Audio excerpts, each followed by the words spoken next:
Toi et tes amis sortez d'une boîte et vous retrouvez dans une rue sombre. Tout le monde est de bonne humeur et joyeux. Ça a été une soirée formidable dont tu te souviendras avec tes amis pendant des années. En marchant et riant ensemble, vous ne voyez pas le grand homme devant vous et manquez de le heurter. Tu t'excuses brièvement et tentes de contourner l'homme, mais il te barre la route. Tes amis se taisent, tu observes enfin l'homme. Il te domine de sa grande taille, immense, avec de grands tatouages couvrant ses muscles saillants. On dirait qu'il les a faits pour cacher les nombreuses plaques blanches sur sa peau. Son visage, cependant, est rouge vif et rempli de rage. L'homme commence à te hurler dessus, te demandant pourquoi tu lui es rentré dedans et t'insultant avec des mots horribles. Encore une fois, tu t'excuses, mais l'homme continue de crier comme s'il ne t'entendait pas. Il te pousse violemment dans la poitrine et tu recules en tombant contre l'un de tes amis. Un autre tente d'apaiser la situation, mais l'homme lui assène un coup de poing, lui brisant la mâchoire.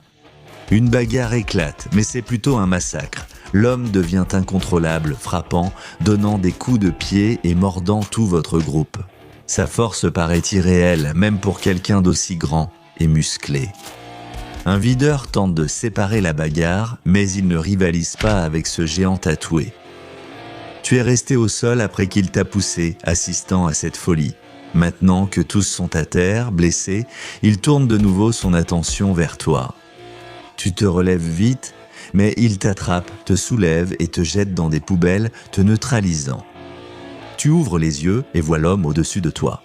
Tu sens le sang de nombreuses coupures sur ton visage couler dans tes yeux et ta bouche. L'homme te soulève d'une main et te plaque contre le mur par la gorge. Toujours enragé, il respire fort entre ses dents serrées, de la mousse blanche aux lèvres, levant l'autre main en poing. Tu ne penses qu'à une chose, est-ce la fin ? Mais alors tu remarques quelque chose, le tatouage qui serpente le long du bras de l'homme jusqu'à sa main est en train de bouger. Le dragon serpentin se tortille et rampe comme s'il était vivant. Est-ce que cela se passe vraiment ou est-ce simplement le résultat du traumatisme crânien que tu as subi ? Il n'y a pas le temps d'y réfléchir davantage, car l'homme recule et te donne un coup de poing en plein visage. Tu sens ton nez s'aplatir et se casser sous l'impact. Cela te distrait évidemment de l'événement étrange qui suit, n'est-ce pas ? Le poing ensanglanté de l'homme te frappe et le dragon tatoué sur son bras paraît quitter sa peau pour glisser jusqu'à ton visage comme un serpent. Il fait glisser son poing sur ton visage, descend ton cou et parcourt ton corps. Une douleur brûlante t'envahit à chaque mouvement, semblable à des aiguilles incessantes. Tu cries, le sang de ton nez cassé coule dans ta bouche. L'homme te lâche et recule. Il ne semble plus être en colère, mais plutôt confus. Il regarde sa peau et voit que le tatouage a disparu. Un air de joie débordante illumine son visage, puis il se retourne et s'enfuit dans la nuit, riant de bonheur. Pendant qu'il fait ça, tu gémis de douleur, recroquevillé dans le tas d'ordures où il t'a laissé. Le dragon tatoué couvre désormais tout ton corps, et comme tu l'as sûrement deviné, ce n'est pas un tatouage comme les autres. Non, c'est une créature anormale appelée SCP-021 par la Fondation SCP, mais elle a aussi un autre nom. Le ver de la peau. SCP-021 est un parasite qui utilise le corps humain comme hôte. Son apparence visuelle prend la forme d'un grand tatouage élaboré d'un dragon de style oriental qui couvre environ 1 mètre carré de la peau de son hôte. Ce qui rend ce tatouage vraiment unique, c'est qu'il est entièrement animé et se déplace sur le corps de l'hôte comme le ferait un véritable animal, bien que de manière en 2D, comme un dessin animé qui se déroule en temps réel. Sur leur peau, le mouvement du tatouage provoque une douleur atroce pour l'hôte et a été décrit comme la sensation de milliers de petites aiguilles qui le transpercent simultanément, comme si une nouvelle image était constamment tatouée sur leur peau. Tandis qu'en même temps, un processus de détatouage se produisait. Bien que l'organisme tatoué soit capable de se déplacer, il semble préférer passer la plupart de son temps sur le torse de son hôte, même s'il a été observé qu'il se déplace parfois vers d'autres parties du corps. À mesure que SCP-021 se déplace à la surface du corps de son hôte, il semble se nourrir des pigments présents dans la peau. Son repas favori est les autres tatouages qu'il chasse et dévore, mais s'il manque ou s'il les a tous consommés, il commencera alors à consommer la mélanine, pigment naturel de la peau humaine. Après que SCP-021 l'ait aspiré de son hôte, il laissera des lésions cutanées permanentes et des zones dépigmentées semblables au vitiligo. Se nourrir ne semble pas douloureux pour l'hôte. Les pigments, qu'ils viennent d'un tatouage ou soient naturels, disparaîtront simplement. À mesure que 021 les consomme, la vitesse de nutrition de SCP-021 varie. Il a été constaté qu'il pouvait nettoyer plus d'un demi-mètre carré de peau en 1 heure. Une méthode pour stopper SCP-021, toute la mélanine présente sur un humain consiste à ajouter rapidement de nouveaux tatouages de fruits ou de petits animaux afin de le distraire continuellement et l'empêcher de se tourner vers la mélanine. Jusqu'à présent, l'organisme n'a montré aucune intelligence supérieure ni aptitude à communiquer, se contentant de bouger et de se nourrir. SCP-021 n'est pas fixé de façon permanente à la peau d'un seul hôte et en fait, peut être transféré d'un hôte à un autre plusieurs fois. L'organisme ne se transmet que par contact physique, mais un tel contact ne garantit pas qu'il s'attachera à un nouvel hôte. Le tatouage de dragon semble nager sur la peau en contact et va s'attacher à la peau du nouvel hôte humain, de peau à peau. Le contact romantique s'est révélé la méthode la plus fiable pour transférer l'organisme entre hôtes, avec 93% de réussite. Cependant, la sensation de tatouage liée à tout mouvement de SCP-021 rend ce transfert très douloureux pour tous les impliqués. La Fondation considère que cette méthode, bien que très efficace, doit rester réservée au cas d'absolue nécessité. Le contact entre deux plaies ouvertes, méthode par défaut de transfert, s'est révélé seulement légèrement moins efficace. La Fondation SCP peut transférer SCP-021 d'un hôte décédé à un vivant, mais c'est plus complexe. SCP-021 ne semble pas s'inquiéter si son hôte meurt, continuant à consommer les pigments disponibles. Et il ne semble pas souffrir d'aucun effet négatif lié à l'état de son hôte. On ignore si le SCP-021 peut être transféré à une autre espèce. Jusqu'à présent, l'organisme n'a accepté de passer que d'un humain à un autre, bien que des recherches sur la question soient en cours. On suppose que si le SCP-021 est capable d'exister sur un animal non humain, cela ne se produirait que dans les circonstances les plus rares. Contrairement à la majorité des parasites, le SCP-021 procure à son hôte humain quelques avantages concrets, notamment un système immunitaire renforcé. Les recherches ont aussi montré que le 021 accroît la libération et la recapture d'adrénaline chez son hôte. Il limite aussi l'accumulation d'acide lactique dans les muscles, responsable de brûlures et courbatures. Ces avantages du SCP-021 procurent à l'hôte plus de force, de confiance et une meilleure tolérance à la douleur en situation de stress. Sans surprise, l'hôte du SCP-021 présente également un niveau élevé d'agressivité. Cependant, on ignore toujours si c'est lié à leur taux d'hormones élevé ou à une souffrance corporelle constante. La durée pendant laquelle cette relation symbiotique peut être maintenue dépend généralement du temps que l'hôte peut supporter la douleur incessante du tatouage qui se déplace sur son corps.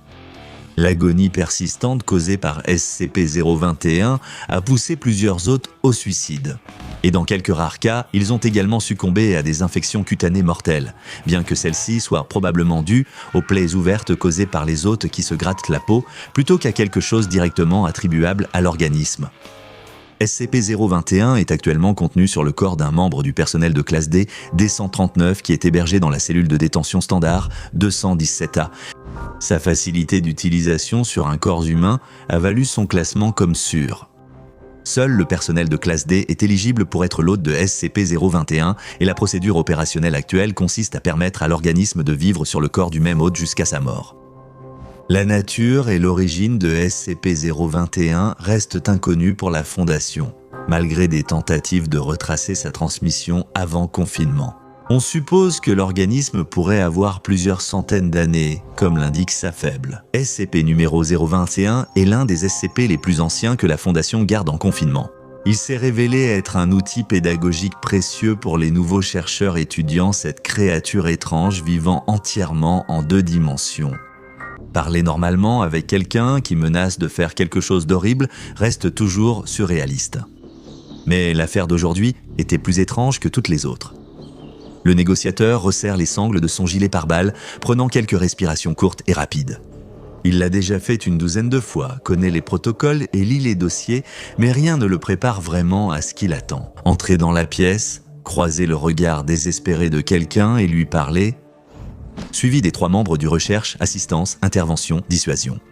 Le négociateur est escorté dans le bâtiment. Les lumières d'urgence colorent les couloirs vides de l'hôpital, habituellement animés par infirmières et patients. C'est vide.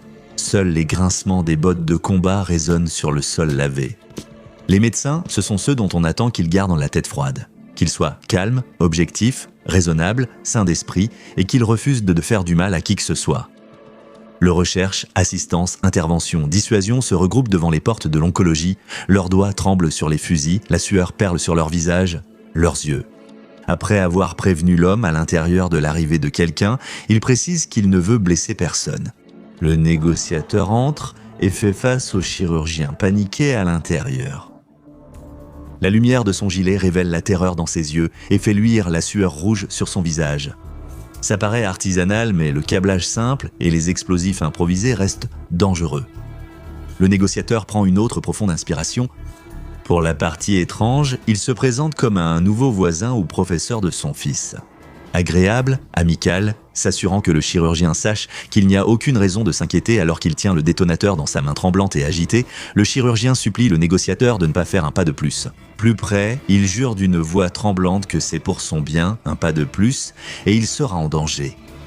Tendant les mains comme s'il essayait d'apprivoiser un animal sauvage, le négociateur s'arrête bien en évidence, obéissant à la demande. Il reste sur place. Il dit au chirurgien vouloir comprendre pourquoi il prend des risques. Tous les patients de ce service, sauf les plus faibles, restent blottis dans leur lit. Le chirurgien essaie, à travers des déclarations frénétiques, fragmentées, parfois même incohérentes, de s'expliquer. Sarcome, cancer, ils en sont tous atteints. Mais ils ne sont pas seulement malades, ils sont contagieux et personne d'autre à l'hôpital ne l'a remarqué. Le chirurgien affirme n'avoir jamais voulu blesser, mais que c'était nécessaire pour éviter une aggravation. Le négociateur tente d'apaiser le chirurgien, précisant qu'il n'est qu'un négociateur d'otages, pas un expert médical. Mais même lui est certain que le cancer n'est pas contagieux. Pendant qu'il écoute le chirurgien expliquer, bafouiller à propos d'une découverte qu'il n'arrivait pas à croire, le négociateur s'approche petit à petit d'un minuscule pas. À chaque fois, les yeux du chirurgien se détournent vers l'un des patients, de plus en plus furieux. Le chirurgien envoie radiographies et dossiers médicaux au négociateur, affirmant que tout y est. Ces patients n'ont pas seulement un cancer, il y a quelque chose de vivant en eux. Le négociateur jette un coup d'œil aux documents éparpillés, incapable de comprendre grand-chose à ce qu'il regarde. Il a déjà vu des scanners de tumeurs avant que son père parte en soins palliatifs, et selon lui, il ne voit pas beaucoup de différence ici.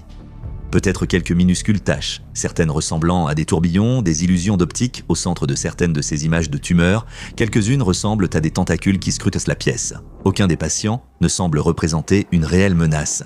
Beaucoup d'entre eux sont frêles, certains semblent s'accrocher et se battre encore, tandis que quelques-uns ne sont même pas conscients. Essayant de reprendre le contrôle de la situation, le négociateur rappelle au chirurgien le serment d'Hippocrate qu'il a prêté de ne pas nuire à un autre être humain. Le négociateur insiste. Il est temps d'enlever le gilet et de se rendre calmement. Mais ce qu'il y a en eux n'est pas humain, insiste le chirurgien en appuyant sur le détonateur. Après un incident à l'hôpital général censuré, des agents SCP intégrés à la police ont récupéré les dossiers médicaux de plusieurs patients impliqués dans l'explosion. Les survivants ont été examinés et la Fondation a trouvé des preuves d'une épidémie jusque-là inconnue grâce à des recherches approfondies. Une condition désormais appelée officiellement SCP-164. Le SCP-164 est une souche spécifique de cellules cancéreuses qui subit un processus inhabituel lors de son développement à l'intérieur du corps d'un hôte affecté, récupérant les cadavres touchés par le SCP-164 lors de l'incident. Les chercheurs de la Fondation ont réalisé plusieurs autopsies détaillées sur les personnes atteintes de la maladie. Beaucoup de ces corps présentaient peu de différence avec les cadavres de patients atteints d'un cancer en phase terminale, avec la présence de tumeurs découvertes dans l'ensemble de leurs systèmes internes. Certaines excroissances étaient inhabituelles par leur taille ou forme, bien que jugées normales par les médecins de la Fondation, ce qui était une erreur. Un examen a été réalisé sur le corps d'une victime en particulier, que l'on pense avoir été l'une des premières personnes à avoir contracté SCP-164. Après l'incision principale sur le cadavre, un technicien de la Fondation a paniqué lors de la procédure. Ils ont affirmé voir quelque chose bouger dans le corps. Les chercheurs se sont arrêtés pour examiner de près le cadavre, attendant un événement à tout moment. Il restait là, froid, immobile est sûrement mort. Mis à part cela, l'assistant de laboratoire n'avait vu qu'un jeu de lumière. Les chercheurs chargés de réaliser la procédure ont continué à disséquer les restes humains, tandis que l'équipe de recherche commençait à extraire les tissus organiques endommagés et la matière tumorale. Un objet a surgi des viscères tenus par un thanatopracteur de la Fondation. Une créature vivante à l'intérieur agitait ses appendices, projetant du sang sur les blouses des chercheurs surpris. Presque immédiatement, terrifiés par ce mouvement soudain, ils lâchèrent les organes qu'ils tenaient dans leurs mains, lesquels tombèrent au sol dans un bruit éclaboussant, projetant encore plus de traînées de sang sur le sol à une vitesse fulgurante. L'anomalie vivant parmi les organes du cadavre s'est rapidement cachée sous des tiroirs en métal, échappant à toute observation claire. Immédiatement, une sirène retentit au-delà de la salle d'examen derrière l'épaisse vitre sans teint. Observant la procédure, quelqu'un avait déclenché une alarme d'urgence. Une annonce retentit sur le système d'interphone de l'établissement, indiquant qu'une quarantaine obligatoire était en vigueur. Un organisme inconnu s'était échappé dans la salle d'autopsie et les portes, scellées, piégèrent l'équipe avec l'entité anormale. En un instant, le technicien a soulevé le corps sans vie de la table et l'a laissé tomber au sol.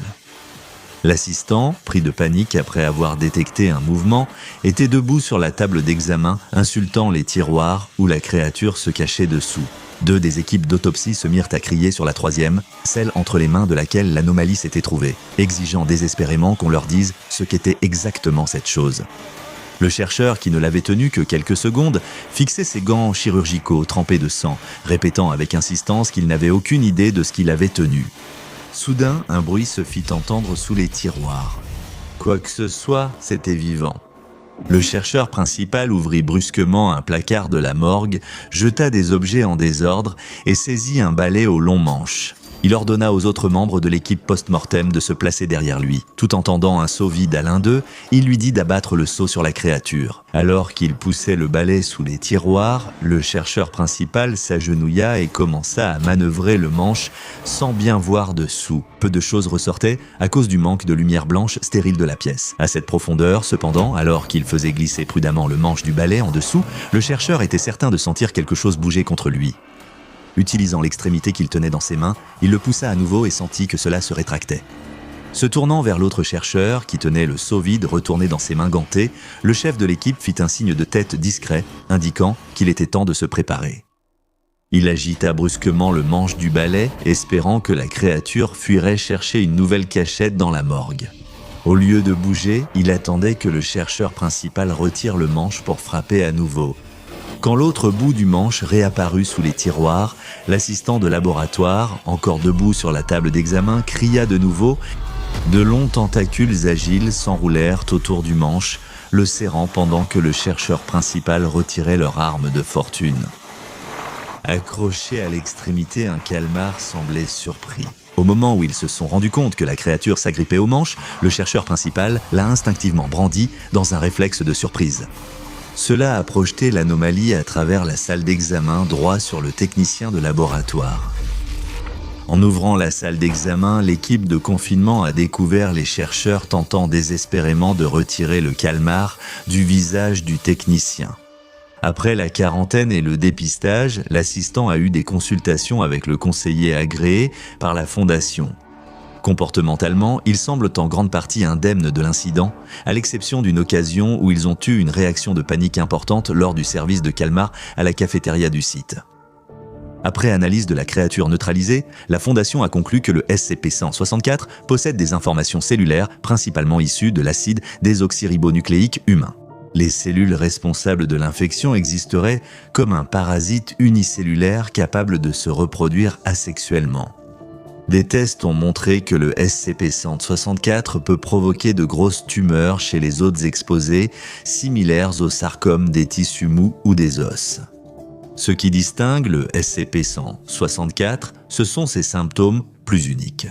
Les chercheurs de la Fondation ont découvert que le SCP-164 est la seule forme parasitaire de cancer qui peut potentiellement infecter les êtres humains. Le fait qu'il soit causé par des parasites en fait aussi l'un des rares cancers transmissibles. Des tests sur plusieurs sujets ont montré que la transmission du SCP-164 dépend surtout de la façon dont il est introduit chez un hôte non infecté. Le contact par voie aérienne peut transmettre la maladie d'une personne à une autre, mais ce n'est pas toujours le cas. Le contact peau à peau ou intime avec une personne infectée augmente le risque de transmission du SCP-164, mais sans certitude. Sa contagiosité est maximale quand il est présent dans le sang de l'hôte. La transmission du sang d'une personne infectée propage la maladie. Certains chercheurs l'appellent les tumeurs de Kalmar. Selon les experts de la Fondation et des spécialistes en parasitologie anormale, environ 75% des infections par le SCP-164 n'entraînent pas d'effets secondaires anormaux. La maladie, comme d'autres cancers bénins, peut être efficacement traitée par chimiothérapie. Si des tumeurs apparaissent, la plupart des patients peuvent les faire retirer chirurgicalement sans risque de récidive. Cela s'applique à presque tous les stades du SCP-1642. La chimiothérapie ou la chirurgie restent des traitements efficaces pour provoquer une rémission. Cependant, tous les cas de SCP-164 ne sont pas identiques. Dans environ un quart des cas, les tumeurs issues de cette condition ne suivent plus le comportement habituel des sarcomes cancéreux. Celles dépassant une certaine taille absorberont alors des matériaux de leurs hôtes. Ces matériaux sont ensuite utilisés pour créer un organisme entièrement distinct à l'intérieur même de la tumeur, en commençant par un zygote qui commence alors à se répliquer. C'est similaire à une grossesse, mais ce n'est pas un fœtus classique. Ce processus peut d'abord passer inaperçu car il limite la production et la propagation normale des tumeurs. Si une personne infectée a plusieurs tumeurs via SCP-164, plusieurs organismes peuvent se développer dans d'autres tumeurs. Cependant, il n'est pas certain que tous commencent à absorber la matière et à incuber. Cependant, ceux qui le font créent ce qui semble correspondre à une espèce inconnue de Teutida, plus communément appelée Kalmar.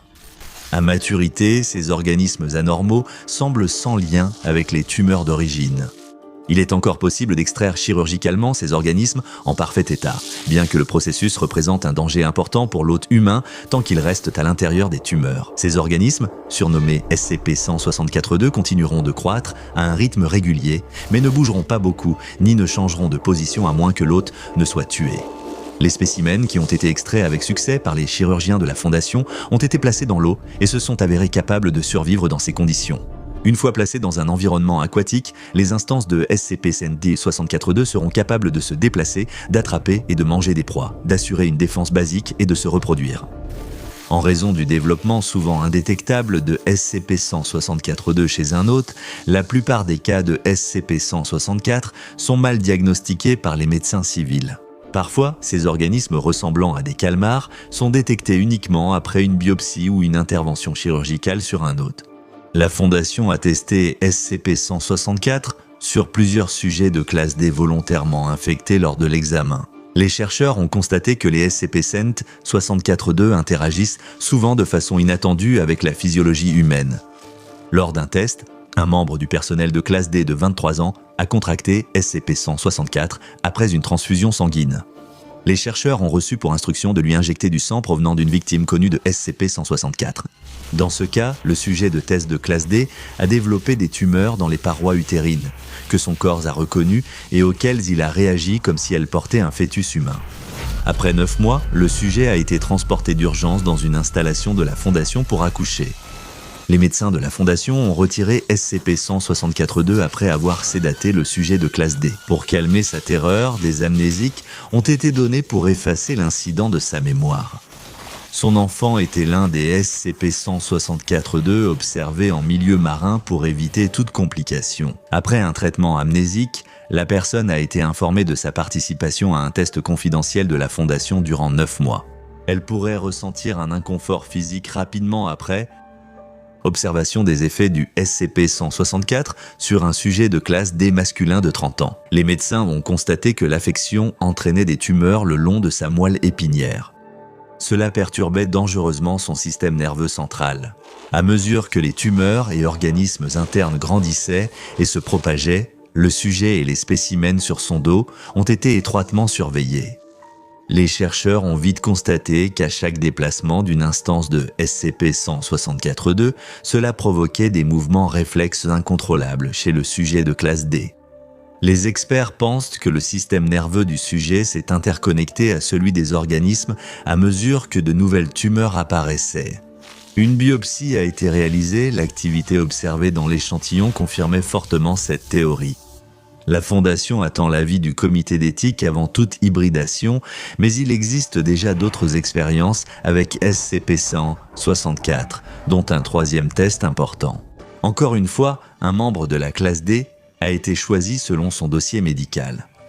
Le sujet choisi était un détenu de 25 ans. Les chercheurs de la Fondation ont introduit les cellules du SCP-164 dans le sujet par voie orale grâce à un prélèvement buccal d'un précédent testeur. Le mélange a été versé dans un verre d'eau devant le sujet. Sans les informer que le contenu avait été altéré et potentiellement contaminé, le sujet de classe D a reçu l'ordre de boire.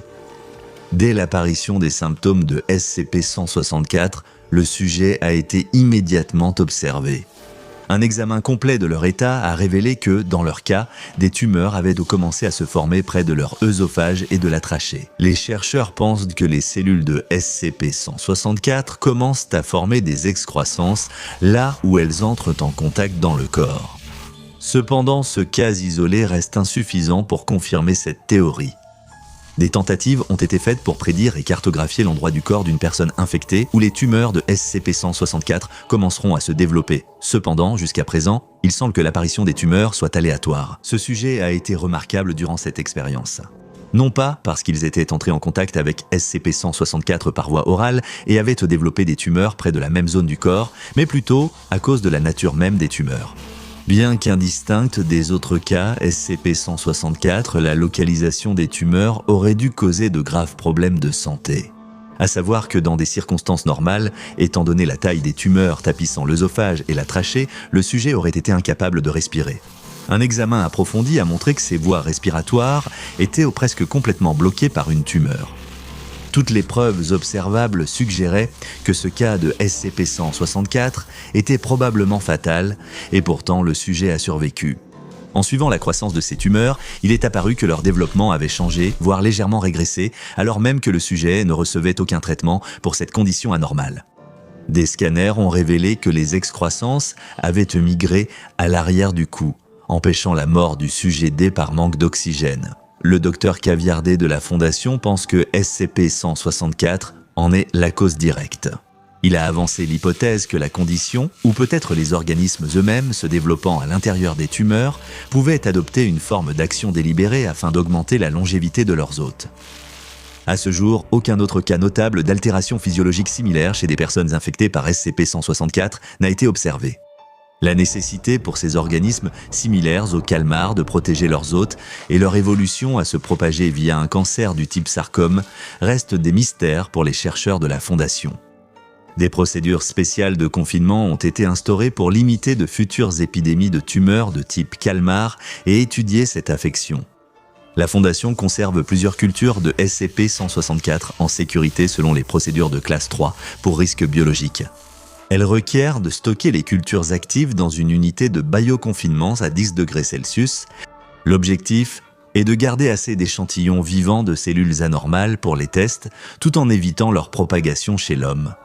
Le personnel de la Fondation SCP doit s'approcher prudemment. Bien que le SCP-164 ne soit pas hautement infectieux, il reste pathogène et peut être contracté et transmis entre êtres humains. Les chercheurs étudiant les cultures de matière cellulaire anormale doivent être prudents.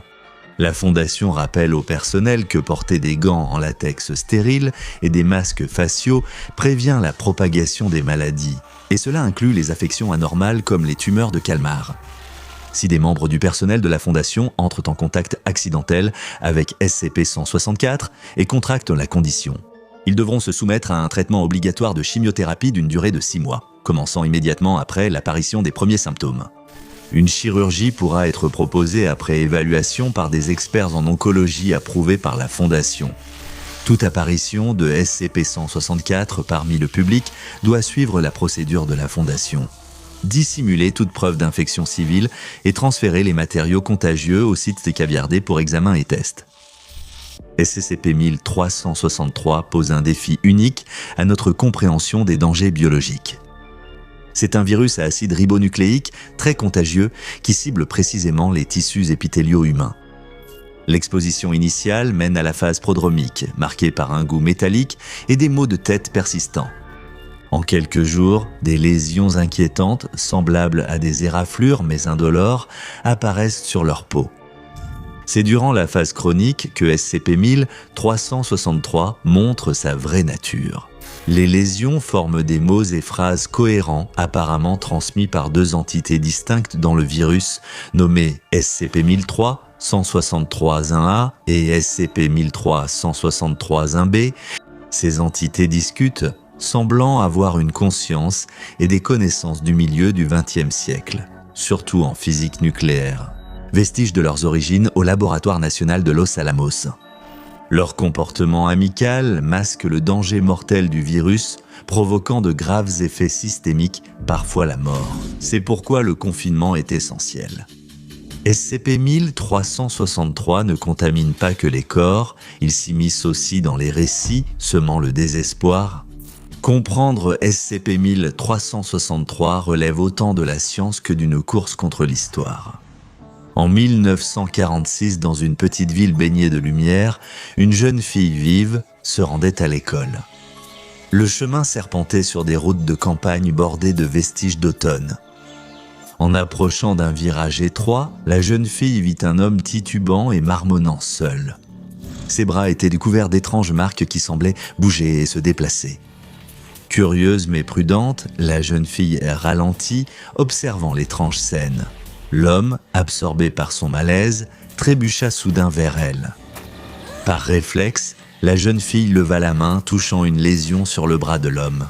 Le contact fut bref, mais à cet instant, sa main en ressortit avec une sensation étrange et glissante. « Désolé, mademoiselle. » L'homme poussa un cri, se tenant la tête en s'éloignant en titubant, laissant la jeune fille le regarder partir, perplexe et légèrement effrayée. Une fois à l'école, elle se frotta les yeux fatigués avec la même main, transférant sans le savoir ce qui était resté de la lésion de l'homme. Au cours de la journée, un mal de tête commença à la tirailler, s'intensifiant jusqu'à son retour à la maison où l'inconfort devint insupportable. Ses parents, voyant sa détresse au dîner, lui suggérèrent de boire plus d'eau, pensant que les jeux l'avaient déshydratée. « Bois, ma chérie, ça t'aidera », dit sa mère en lui tendant un verre d'eau. La fille essaya d'obéir, mais l'eau n'apaisa guère les battements dans sa tête. Plus tard dans la soirée, alors qu'elle enfilait son pyjama, sa mère remarqua de petites lésions ressemblant à des éraflures qui se formaient sur ses bras. « Que s'est-il passé à l'école? Tu es tombée ?» demanda sa mère, inquiète. « Non, maman », murmura la fillette, la voix tendue par la douleur à la tête. La douleur vient de commencer. Ses parents échangèrent des regards inquiets, attribuant les symptômes mystérieux à une possible grippe et décidèrent de la surveiller pendant la nuit, espérant qu'une bonne nuit de sommeil apporterait une amélioration. Le lendemain, la jeune fille eut du mal à se concentrer en classe. Chaque chuchotement ou grattement de crayon amplifiait son mal de tête jusqu'à l'insupportable. Son enseignante, une femme bienveillante au regard attentif, remarqua sa détresse. « Tu sembles pâle, » dit l'enseignante en la menant au couloir. « Allons voir l'infirmière ?» La fille s'assit en silence, les lumières au-dessus d'elle pulsant au rythme de sa migraine. L'infirmière expérimentée l'examina attentivement. Elle toucha doucement les lésions, son expression devenant inquiète. « Comment avez-vous eu ça ?» demanda l'infirmière, sa voix basse. « Je ne sais pas, » murmura la fille, les yeux baissés. L'infirmière devint plus suspicieuse. Quelque chose clochait. Elle décida fermement d'appeler les services sociaux pour l'enfance. « Je pense que vous devez voir ça, » dit-elle, regardant la fille avec inquiétude et détermination. Une voiture s'arrêta devant la maison familiale plus tard. Les services sociaux et un policier s'approchèrent de la porte. Les parents de la fille les accueillirent, horrifiés en comprenant la raison de la visite. « Nous devons assurer sa sécurité », expliqua l'assistante sociale, évitant le regard suppliant des parents en larmes. « Non, vous ne comprenez pas. Elle n'est pas maltraitée », s'écria sa mère en saisissant le bras de l'assistante sociale. Son père, bouleversé, supplia « S'il vous plaît, elle était juste malade. Laissez-nous la soigner. » Mais leurs supplications restèrent sans réponse. La fille, emmitouflée dans un manteau trop grand pour elle, regarda ses parents depuis la banquette arrière d'un véhicule des services sociaux. Son visage était strié de larmes. Sa petite voix se perdait dans le vent froid. Chez sa famille d'accueil, la fille était entourée d'inconnus. Ses symptômes, devenus de simples chuchotements issus des lésions, échappèrent à l'attention de ses parents d'accueil débordés. Ils l'entendirent murmurer à des voix invisibles et pensèrent qu'elle s'était créé un ami imaginaire pour surmonter son trouble. « À qui parles-tu » demanda un parent d'accueil en regardant dans sa chambre tard le soir. « Mon bras » répondit la petite fille en fixant les mots changeants sur ses bras, sa voix n'étant qu'un murmure mêlé de peur et de fascination. Les autres enfants placés en famille d'accueil la regardaient avec curiosité, mais aucun ne comprenait la gravité de ses conversations. Avec les lésions, il les prenait pour les caprices d'un esprit troublé. Un enfant plus âgé en famille d'accueil vit la fillette chuchoter à ses bras un après-midi. Intrigué, il s'approcha d'elle.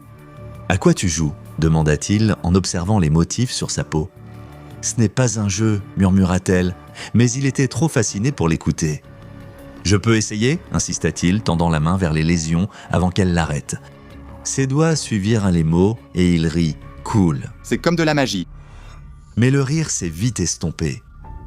En quelques jours, le garçon a eu des maux de tête et un goût étrange en bouche. Puis des lésions sont apparues sur sa peau, murmurant des secrets qu'il seul percevait. Pendant ce temps, l'infirmière de l'école, qui se sentait de plus en plus mal, a remarqué des symptômes similaires dans sa cellule.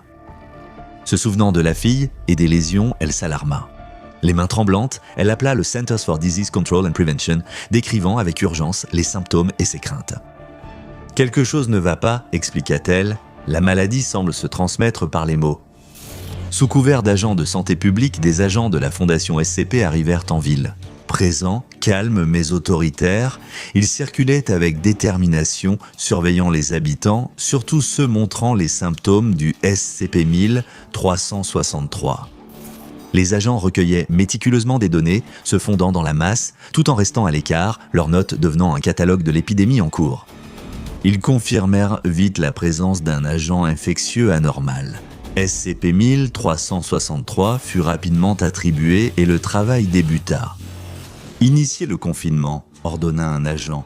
Au micro caché, des équipes de la Fondation en combinaison biologique commencèrent à rassembler les personnes touchées. La jeune fille, présentant désormais tous les symptômes, et l'infirmière scolaire attentive furent parmi les premières escortées vers des fourgons banalisés. À l'intérieur des installations de confinement, l'atmosphère était tendue mais contrôlée. Les chercheurs et médecins œuvraient en salle stérile, leurs gestes précis.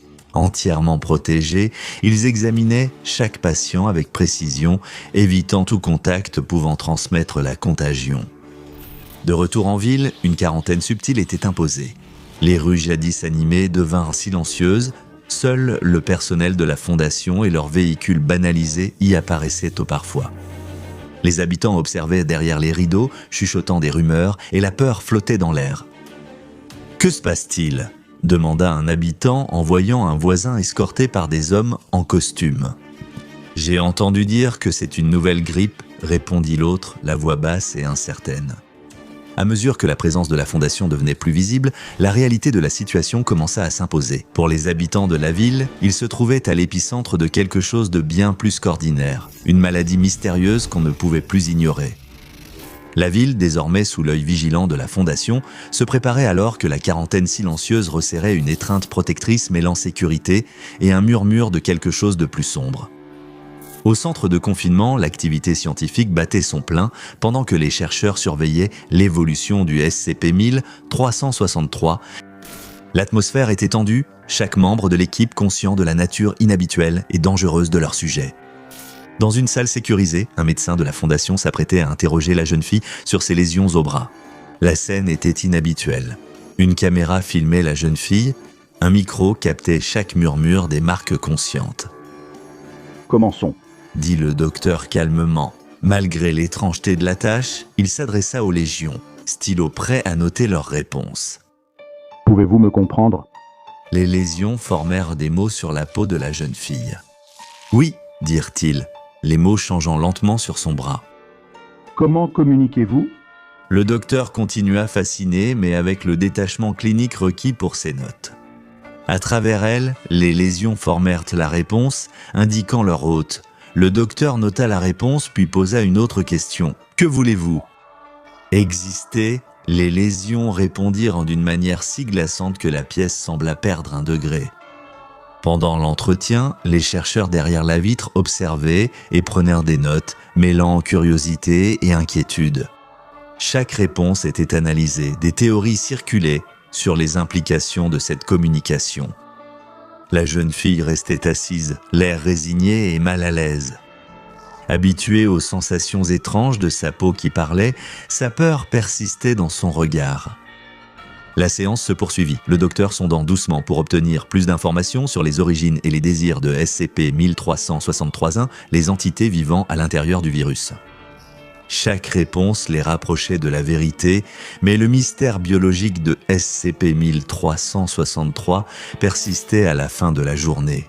Les chercheurs ont compilé leurs découvertes, mêlant avancées scientifiques et anomalies médicales.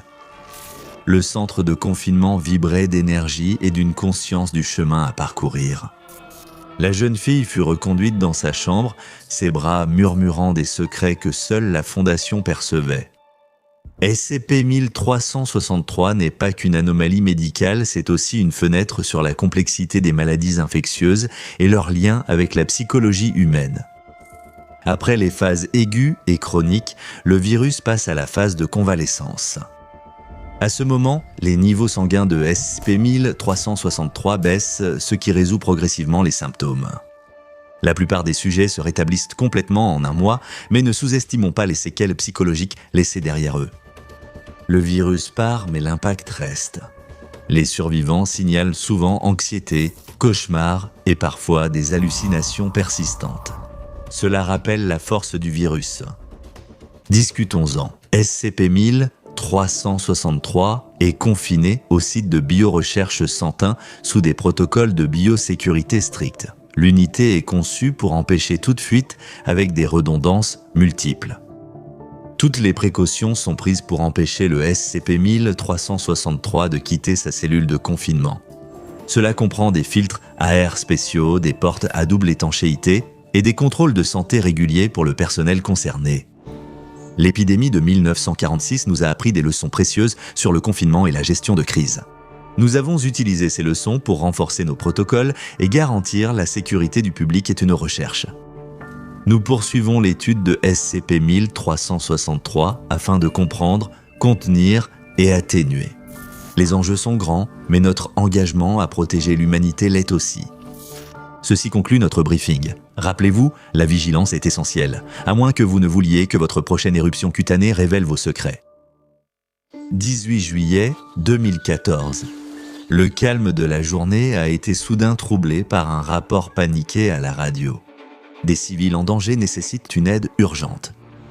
Le garde forestier. Ici, il entend les cris portés par le vent à travers les arbres. 1 seconde plus tard, il se précipite déjà vers l'endroit indiqué par son collègue. Quelque chose ne va pas. D'habitude, rien de tel n'arrive au parc national du lac Crater. Son esprit tourne aussi vite que la Jeep. Son cerveau, en mode survie, anticipe chaque danger. Un feu de forêt. Il faisait encore jour, il aurait vu la fumée ou une attaque d'animal. On voyait parfois des ours à la lisière du parc, mais ils restaient en général loin des humains, surtout quand il y avait plus de monde.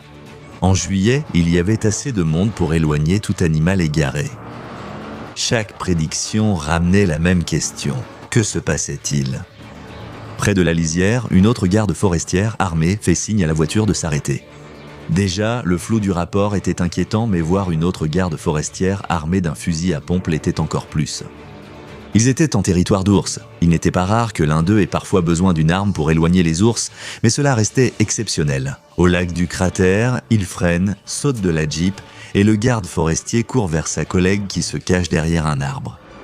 Il lui demande la situation, mais elle lui ordonne de se taire. « Quelque chose est là dehors avec nous », lui murmure-t-elle en armant son fusil. Quand le garde forestier demande quoi, l'autre le regarde. Ses yeux disent tout. Elle est terrifiée et confuse. Ce n'est pas juste un animal sauvage, agressif ou protecteur par peur. Elle ne sait pas ce que c'est, n'arrive pas à croire l'avoir vu et ne peut même pas le décrire. Des brindilles craquent sous le pied de quelque chose, ce qui pousse l'autre garde forestière à lever son fusil de chasse. Depuis l'arbre, elle observe vers le bruit, scrutant à quelques mètres du canon. Rien.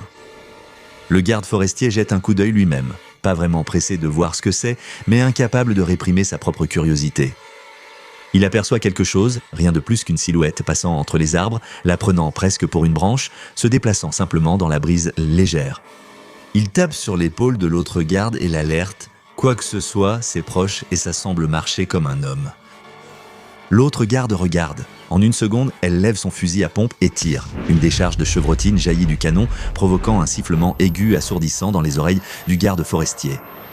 Il se penche, se tenant les oreilles à cause du bruit douloureux, ignorant que sa collègue prend une cartouche et que la chose approche.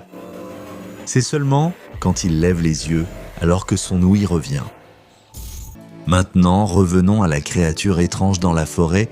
C'est comme si une partie de la forêt avait pris vie et avait pris la forme d'un être humain. Des racines recouvrent son corps et scellent l'espace de ses yeux, formant un bec d'oregon. De la mousse recouvre ses bras et pend sur lui comme une nappe de plantes jaunâtres. La créature, horrible à voir, semble perdue.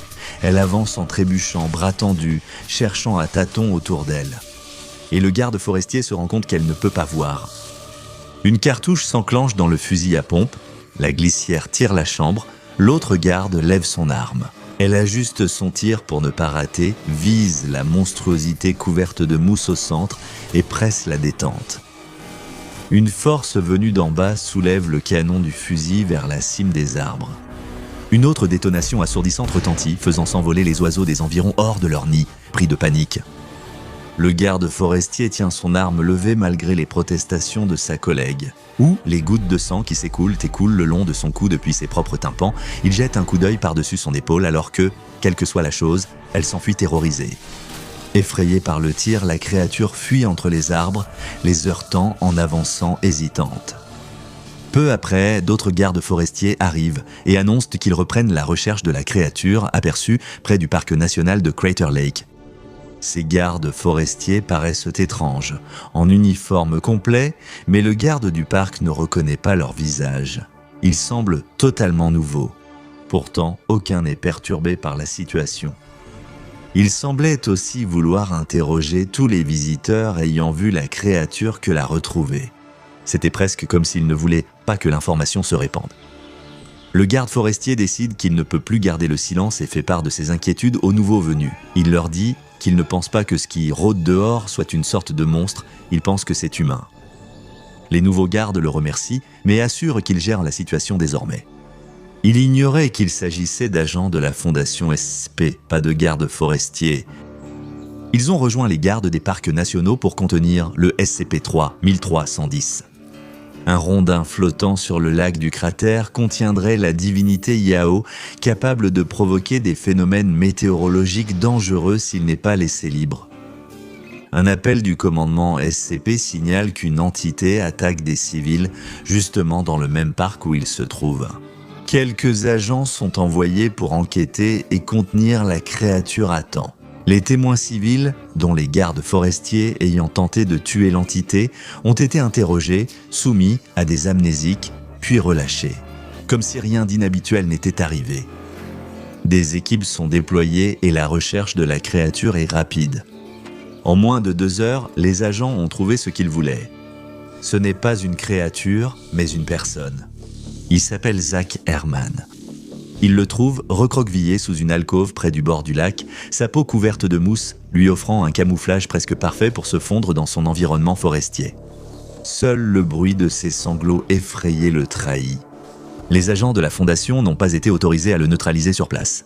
Ils maîtrisent Zach Herman avec humanité et l'emmènent à un avant-poste de la Fondation pour examen.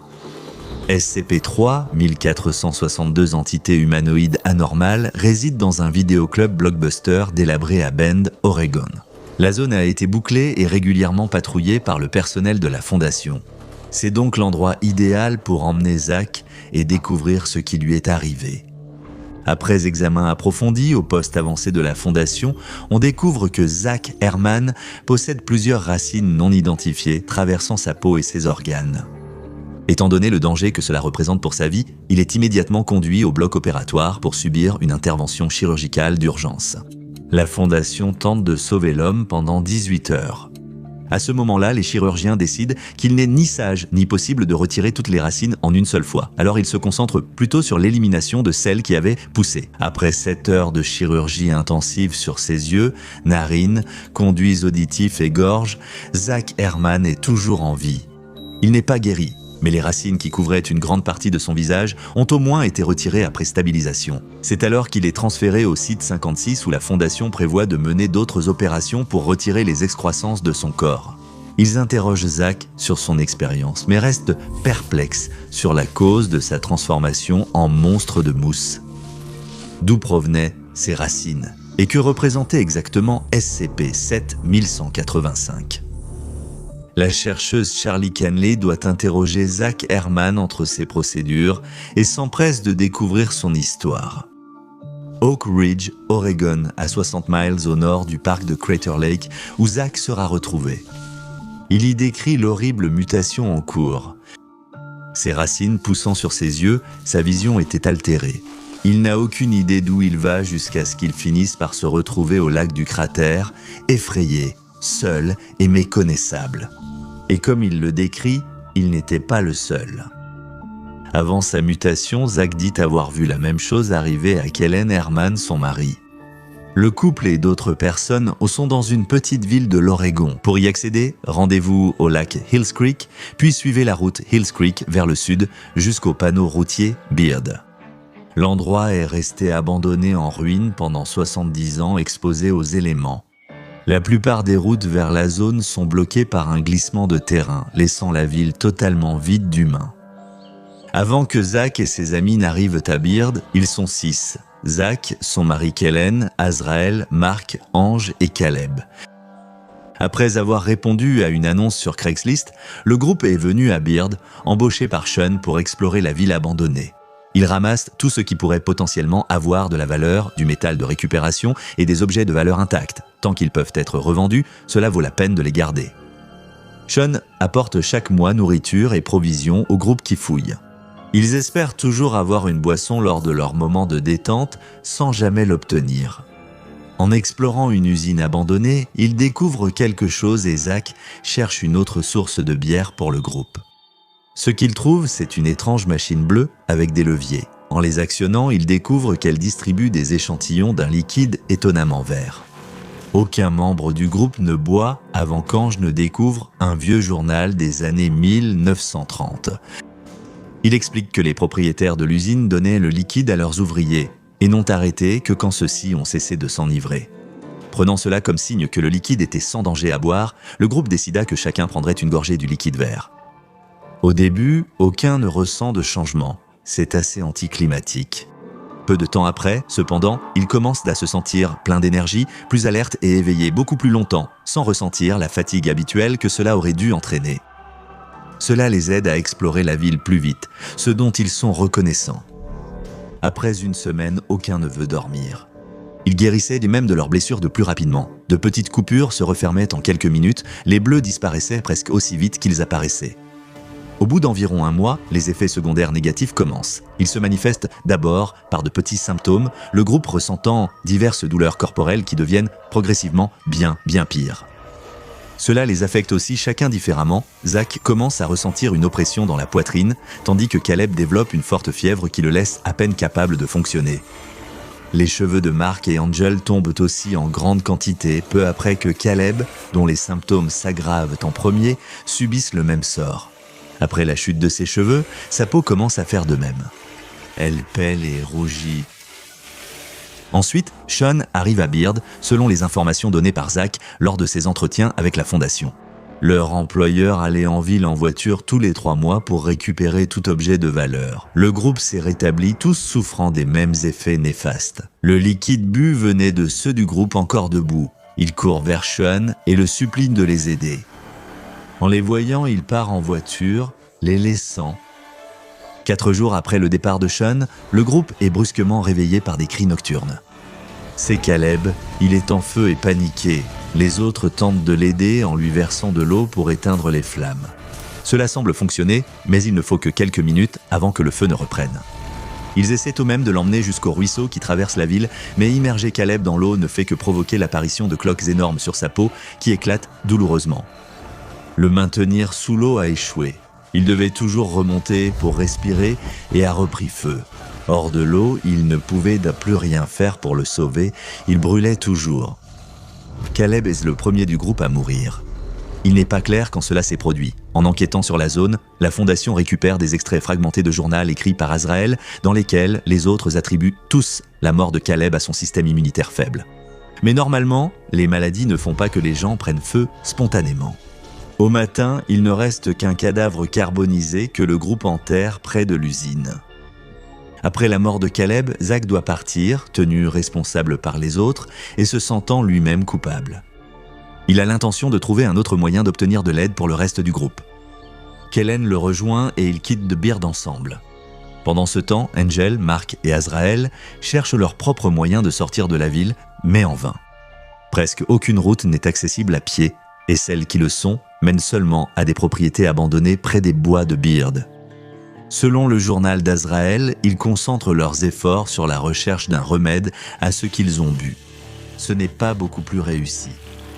Pendant l'absence de Zach et Kellen, Mark est le prochain membre du groupe dont les symptômes commencent à s'aggraver. Ses cheveux tombaient presque tous, puis des éruptions cutanées et des desquamations sont apparues. Immédiatement, lui et les deux autres commencent à craindre que ce qui est arrivé à Caleb ne soit sur le point d'arriver aussi à Mark. Leur unique plan, que Mark reste dehors dans la neige s'il prend feu, car l'hiver était alors arrivé en Oregon. Mais au lieu d'une réapparition de l'état de Caleb, la peau de Mark commence à former à plusieurs reprises une substance inhabituelle bleu-vert, chaude au toucher. Elle s'accumule toutes les quelques heures. Angel et Azrael l'aident à la gratter, mais elle revient de plus en plus vite, trop vite pour l'enlever. Il y en a tant que cela coule de Mark, puis Angel le signale. Apparemment, c'est de la cire de bougie qui chauffe en s'accumulant. Peu après que la substance ait brûlé les yeux de Mark, il est entièrement recouvert de cire brûlante sans pouvoir l'enlever. Finalement, il meurt. Ange et Azrael ne peuvent ni déplacer ni enterrer son corps à cause de la cire qui réapparaît sans cesse. Pourtant, grâce à une tempête de neige dehors, ce n'est qu'une semaine plus tard qu'Azrael croit voir le corps bouger. Mark est toujours en vie. Il est resté allongé tout ce temps dans un tas de cire chaude, son corps en produisant encore. Bientôt, il cesse complètement de bouger. Pendant ce temps, Kellen et Zach cherchent de l'aide, mais se perdent dans les bois près de Beard. Les sentiers entrecroisés autour de la ville faisaient qu'une seule erreur de direction a suffi pour les perdre dans les bois avec seulement quelques conserves, un briquet et un couteau. Après une semaine, ils aperçoivent une montagne que Zach pense être le volcan Diamond Peak. Une semaine plus tard, lui et Kellen commencent tous les deux à souffrir de graves symptômes à cause du liquide qu'ils consomment. Kellen vomit. Des éclats de métal et de verre, ainsi que d'autres morceaux métalliques, transpercent la peau de Kellen à mesure qu'ils grandissent dans son corps. Des racines poussent sur les yeux de Zach, l'empêchant de voir ce qui arrive à son mari. Ils restent assis ensemble pendant les derniers moments de Kellen, Zach ressentant qu'il doit soutenir son partenaire, même s'il ne peut ni le voir ni l'aider. Quelques heures plus tard, Kellen cesse de respirer. Zach traverse la forêt et, entendant des voitures, arrive au parc national de Crater Lake. Presque au même moment, Angel meurt aussi. Il lui faut une semaine entière après la chute de ses paupières, de ses ongles et de toutes les couches de sa peau. Cela arrivait souvent grâce au liquide vert qui le régénérait et permettait à sa peau de se détacher à nouveau. À un moment donné, Azrael, horrifié par tout cela, voit le visage de son ami tomber, toujours incapable de trouver une issue à Beard. L'un des deux derniers survivants du groupe commence aussi à changer. Des bosses apparaissent sous la peau d'Azrael, faisant enfler ses mains et bloquant tout mouvement sous sa poitrine. Conscient de son sort, il dissimule son journal dans un sac à dos et le laisse sur place. Pour quiconque les trouve, la Fondation parvient à récupérer les corps d'Azrael, Ange, Mark et les restes enterrés de Caleb à l'intérieur de Barbe. Mais il refuse de partager cette information avec Zach. L'identité de Sean est confirmée comme Sean McDougall et des agents de la Fondation sont envoyés pour l'interroger. N'obtenant aucune information utile, il lui donne des amnésiques. Tout ce qui concerne l'emplacement de la ville de Beard, le groupe engagé par Cyan et les 46 000 $ gagnés grâce aux objets récupérés est saisi. SCP-7185 comprend 2 éléments, Une machine non identifiée a été découverte par Zach Herman et ses amis dans une usine abandonnée du sud de l'Oregon, dans les montagnes cascadiennes. SCP-7185 fonctionne sans alimentation électrique, bien qu'aucune source ne soit connectée à elle. Elle est plutôt actionnée par une série de leviers reliés au corps principal de l'appareil. 2 leviers noirs et un rouillé, si les noirs sont abaissés et le rouillé tiré. La machine produira le deuxième élément de cette anomalie, désigné par la Fondation comme SCP-7185-1, également appelé le jus d'horreur corporel. Le liquide alcoolisé issu de l'activation de SCP-7185 est vert et semi-visqueux. Si ce liquide est bu à un moment donné par un être humain, cette personne subira alors d'importants changements corporels. Ceux-ci ont tendance à s'étendre sur une période d'au moins plusieurs semaines. Quiconque ingère SCP-7185-1 subira de multiples mutations et déformations corporelles, la façon dont elle est affectée variant selon la personne. SCP-7185-1 neutralise aussi les effets de tout dépresseur, opiacé ou stimulant pris après. Ainsi, il est impossible de soulager la douleur causée par ces changements physiques.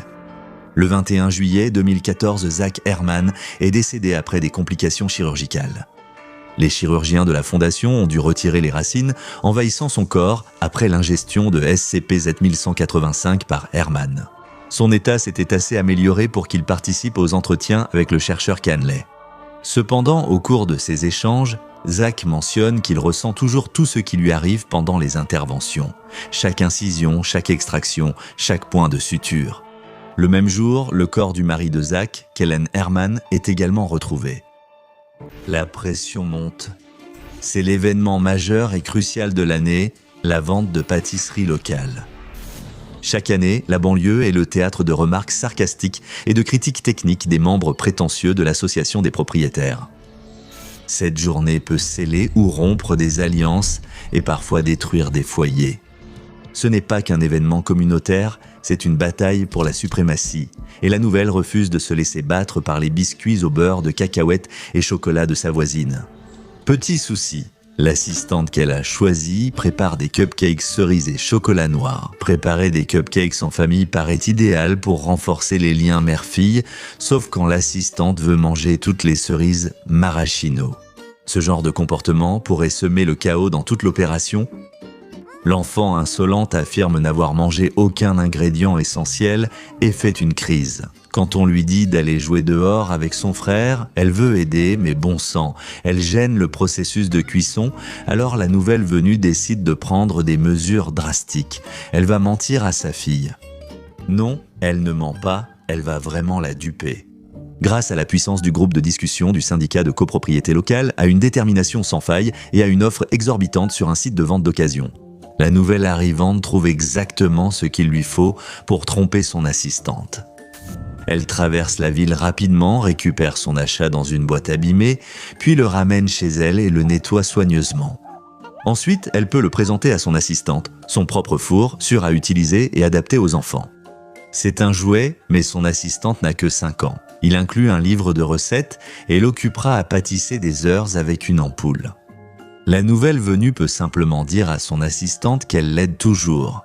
Il aura plus de temps pour façonner à la main des feuilles de chocolat noir pour décorer ses superbes cupcakes. Seul un petit tic subsiste dans ce plan infaillible. L'assistante sournoise veut aussi vendre ses créations à la vente de gâteaux. Malgré de nombreuses disputes, elle refuse d'accepter un non et crie si fort et longtemps que la nouvelle venue finit par céder. Le jour J, pour ne pas paraître négligente, elle accorde à son assistante un coin à son stand. Elle peut proposer les mini brownies et diverses autres friandises qu'elle a préparées de façon amateur comme extra gratuit à côté des magnifiques cupcakes veloutés que la nouvelle venue vend.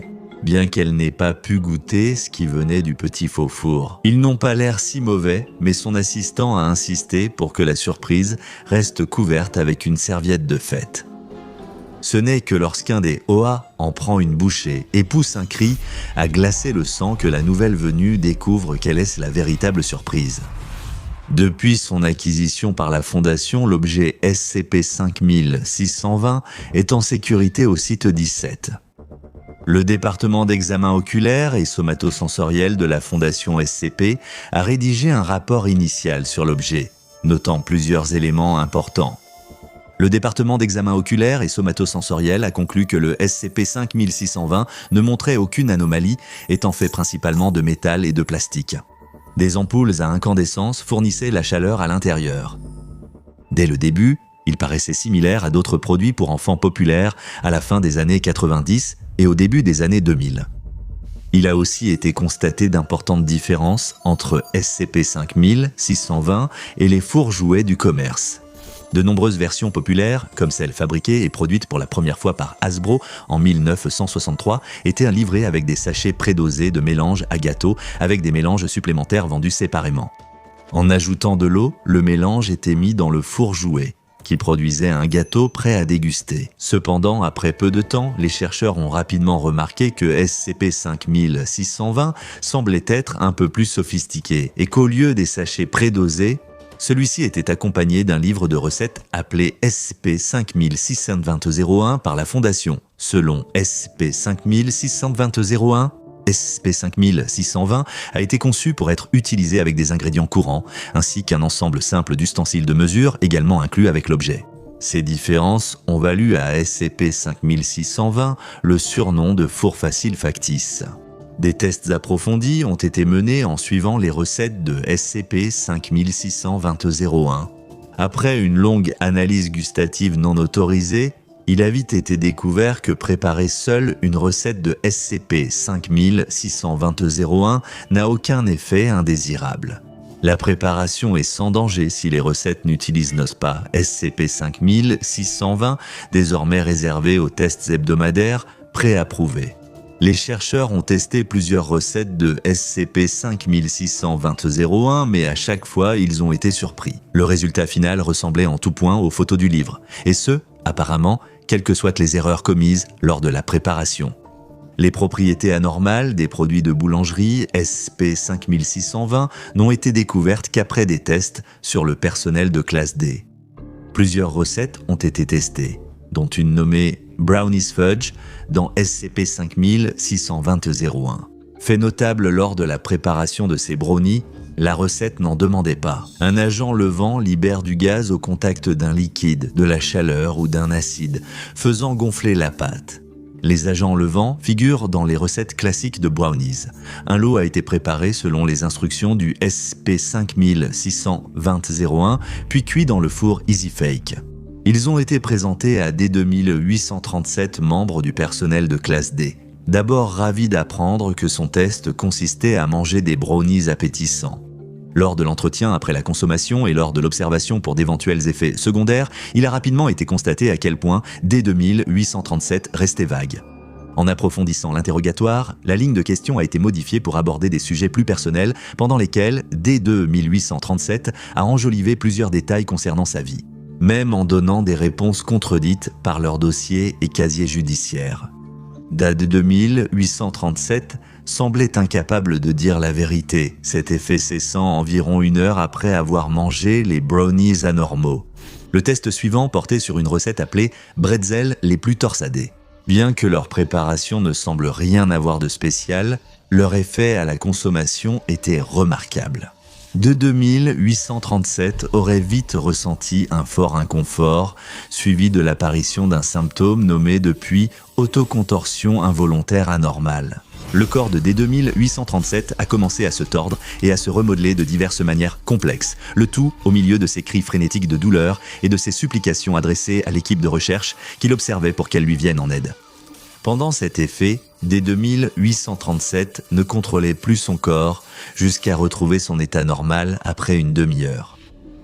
Après ce test, D2837 a demandé un transfert vers d'autres tests d'anomalies.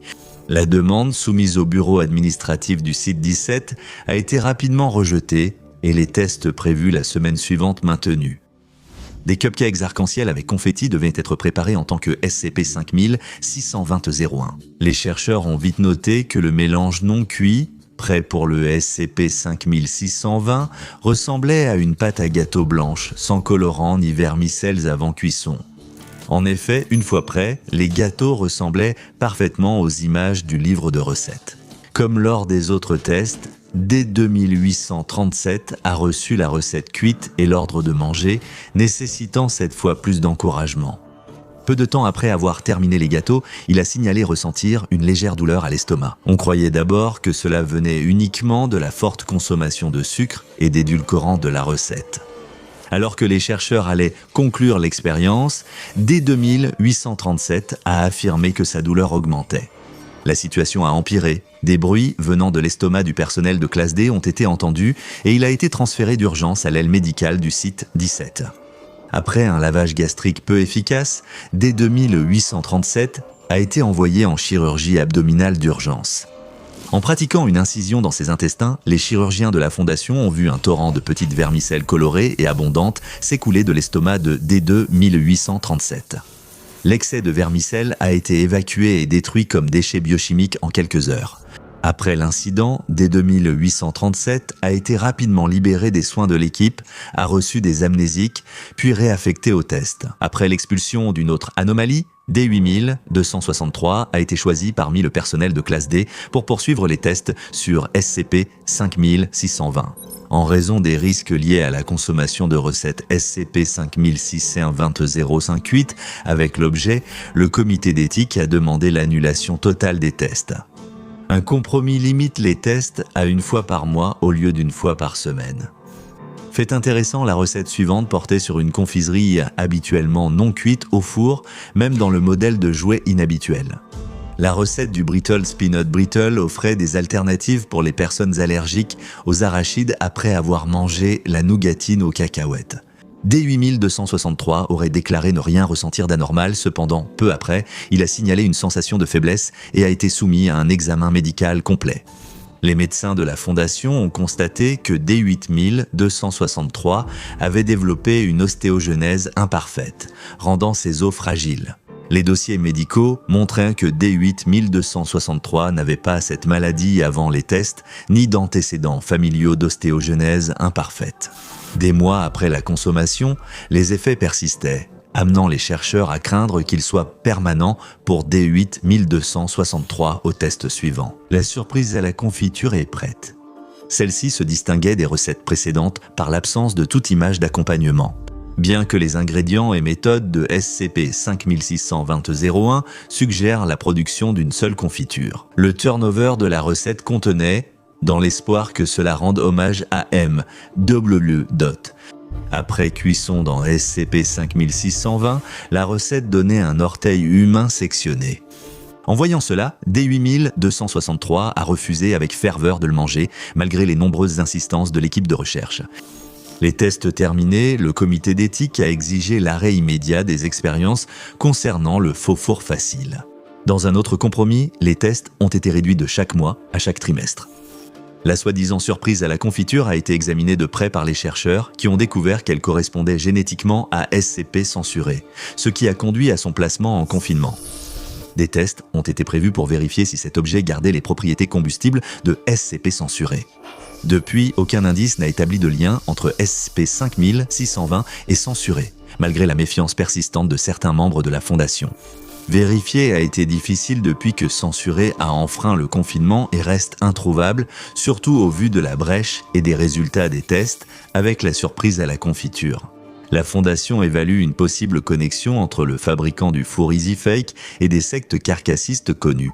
Une enquête a été lancée sur les origines précises de SCP-5620, dirigée par le chercheur Dr Olivieris. Le four anormal a été réexaminé, notamment la marque sur SCP-5620 et son livre de recettes. Ces éléments montraient que le four venait de la confiserie Sugarcomb, associée à MW. Incorporated. En cherchant davantage, la Fondation n'a rien trouvé sur ces entreprises. Aucune entité nommée Confiserie Sugarcomb, ni société enregistrée sous MW. N'existait. Cependant, l'enquête allait tout de même connaître une avancée importante. Le 16 avril 2020, lorsque les robots d'exploration du web de la Fondation, à la recherche d'autres utilisations des initiales MW. Sont tombés sur une piste potentielle. Il semblait y avoir un lien entre la société MW.Dot, mentionnée précédemment, et plusieurs utilisateurs en ligne, dont l'appartenance à un groupe d'intérêt anormal désigné comme groupe d'intérêt 5869, également appelé les gamers contre la weed, a été confirmée. Réseau peu structuré d'individus dépossédés ou marginalisés, opérant uniquement en ligne, regroupant environ 40 membres de 15 à 30 ans, les gamers contre la weed étaient à l'origine un groupe dissident du collectif d'art anormal Are We Cool. Cependant, il semble qu'ils aient abandonné la création d'art anormal au profit de la production d'anomalies. Celles-ci sont soit conçues pour leur propre amusement, soit destinées à des fins satiriques. Plusieurs de ces anomalies menaçaient la confidentialité de la fondation SCP. Mais leur danger pour la vie humaine est resté faible. Les gamers contre la weed maintiennent une attitude antagoniste envers la fondation, sans être directement hostiles. Étant donné le faible nombre de membres, leur anonymat en ligne et probablement leur capacité anormale, la fondation a eu du mal à localiser et neutraliser les gamers contre la weed. Cela s'est confirmé lorsque le docteur Olivieris a contacté certains de leurs membres dans le cadre de son enquête et leur a demandé de se présenter pour être interrogés au sujet du SCP-5620, Sugarcomb Confiserie et MW.Dot Incorporated. Peu après leur premier contact avec les gamers contre la weed, un des fondateurs présumés, parfois considéré comme personne d'intérêt, a pris contact. 6870 Jude Créo, ex-membre de Are We Cool Yet, a fondé Gamers contre la weed. Il a quitté le collectif d'art anormal après la mort d'un ami lors d'une exposition d'Aussie. Jude Créo a contacté le personnel de la fondation SCP pour organiser une visioconférence le 18 avril 2020. Lors de la visioconférence avec le docteur Olivieris, Créa a refusé d'allumer sa webcam avant de réprimander le chercheur de la fondation pour, selon ses mots, avoir harcelé les membres de Gamers contre la weed. Il a évoqué un accord entre le groupe et la fondation. S'il ne cause pas de tort et ne perce pas le voile, il serait laissé en paix. Monsieur Créo a pourtant pensé que la fondation voulait rompre la trêve. Olivieris a affirmé que contacter des membres de Gamers Against Weed ne violait pas leur accord, vu le lien suspecté de certains avec une anomalie mal comprise et une brèche de confinement non résolue. Le docteur Olivieris a montré à Créo des images du SCP-5620 que le fondateur pensait être un simple four Easy Bake du commerce. Mais en voyant la photo du résultat de la recette surprise à la confiture, il a semblé reconnaître, même si Monsieur Créo a d'abord esquivé la question. Interrogé sur les initiales MW.Dot, il a répondu par une question cherchant le lien avec le four. En réponse, le docteur Olivieris a dévoilé les noms des entreprises soupçonnées d'avoir créé le SCP-5620. En retenant un rire, Jude Créo a expliqué que MW.Dot signifiait « mère qui demande les orteils ». On pensait que c'était une anomalie mémétique créée par des joueurs anti-weed, mais Créo a assuré que son groupe n'était pas lié à ce nom. Il pensait que cela venait de la main du serpent, un autre groupe anormal responsable de nombreuses brèches à la fondation.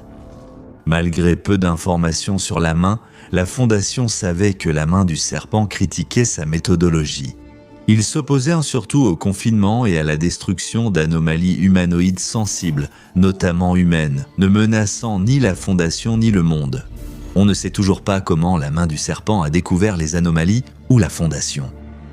Selon Jude Créo, la prétendue mère exige les orteils de tous. Il s'agissait d'une sorte d'entité anormale associée au sarkicisme, le culte religieux anormal tristement célèbre pour son adoration de la maladie et de la chair.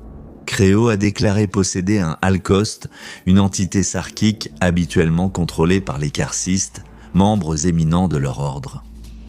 Il s'est demandé pourquoi Sugarcomb Confiserie travaillerait avec les carcistes, mais il a révélé que la main du serpent et les mécanites avaient toutes deux été impliquées dans l'opposition à MW.Dot. Quand le docteur Olivieris a interrogé Créo sur l'implication de son groupe, il a affirmé que les gamers contre la weed connaissaient en ces faits via des sources fiables. Cependant, il n'était pas activement impliqué dans la situation. Il a suggéré que ces sources l'ont informé sur l'orteil sectionné et que les 9 autres agissent pareil. Lorsqu'on lui a demandé plus d'informations, Créo a mentionné que les méchanites avaient l'intention de garder certains de ces autres orteils loin des sectes Carcis qui vénéraient MW. La plupart d'entre eux restaient encore en sa possession. Créo pensait que certains avaient été détruits, mais cette croyance a été remise en cause depuis que la Fondation possède un exemplaire produit par SCP-5620. Jude Créo a interrompu le docteur Oliveris pour suggérer que les carcistes liés à M. de Dewey cherchaient à créer plus d'orteils pour lui plaire. Le faux four facile servait à invoquer ceux déjà présents. Il a ri, disant que c'était la chose la plus stupide qu'il ait jamais entendue. En réponse, le docteur Oliveris a demandé à Créo s'il savait ce que la mère, qui exige les orteils de quelqu'un, comptait faire de ses offrandes. Le fondateur de Gamers Against Weed a répondu en disant que ce n'était pas la bonne question. Il ne croyait pas que Medvedod voulait faire quoi que ce soit avec les orteils. Selon lui, la vraie question était de demander ce que ses adeptes en feraient. Après avoir refusé de donner plus de détails, Jude Créo s'est déconnecté de la vidéoconférence et n'a pas répondu aux tentatives de contact de la fondation, pas plus que les membres de Gamers Against Weed. À ce jour, aucun rapport n'a confirmé que la main du serpent et les méchanites s'opposent à l'entité sarkique MVOXUT. Cependant, la possibilité qu'un affrontement de cette ampleur ait lieu sans que la Fondation en soit informée a été jugée préoccupante par tous les membres du personnel disposant de l'accréditation appropriée.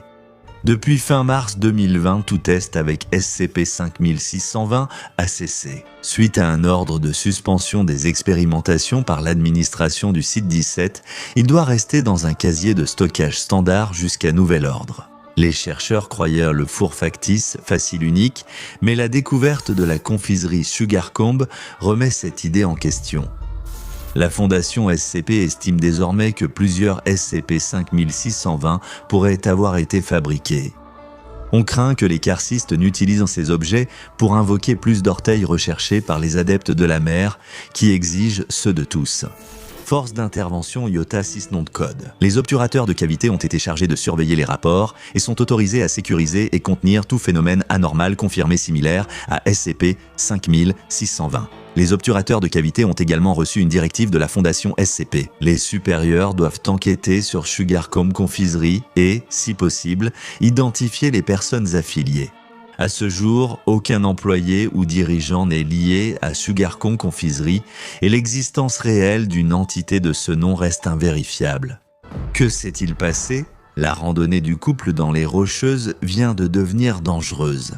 Il y a quelque chose dans le buisson, dit l'homme, en se plaçant devant elle pour la protéger. Ils observent le buisson avec attention. Un léger bruissement de feuilles suggère une présence à l'intérieur.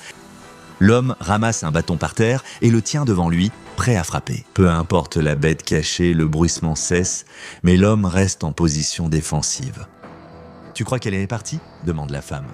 L'homme doute. Il se penche vers le buisson pour chercher des indices sur ce qui pourrait s'y cacher. Quand l'homme crie et tombe en arrière alors que la créature sort du buisson, la femme s'écrie « C'est un pika ». Elle s'agenouille pour mieux l'observer. Les pikas sont originaires de cette région du Colorado et ils ressemblent à des lapins, mais avec de petites oreilles arrondies.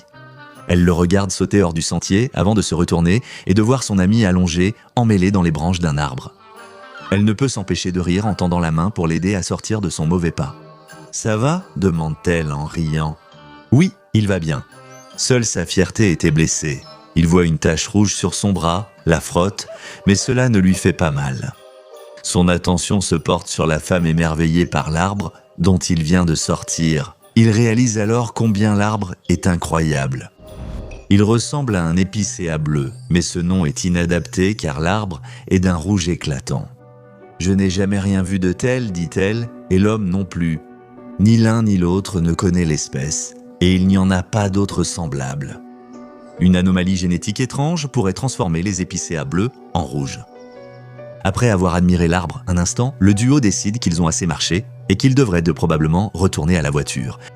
Elle plaisante en disant qu'il est probablement épuisé après sa rencontre avec un animal sauvage, et il rit, mais il est clair que son ego a été blessé.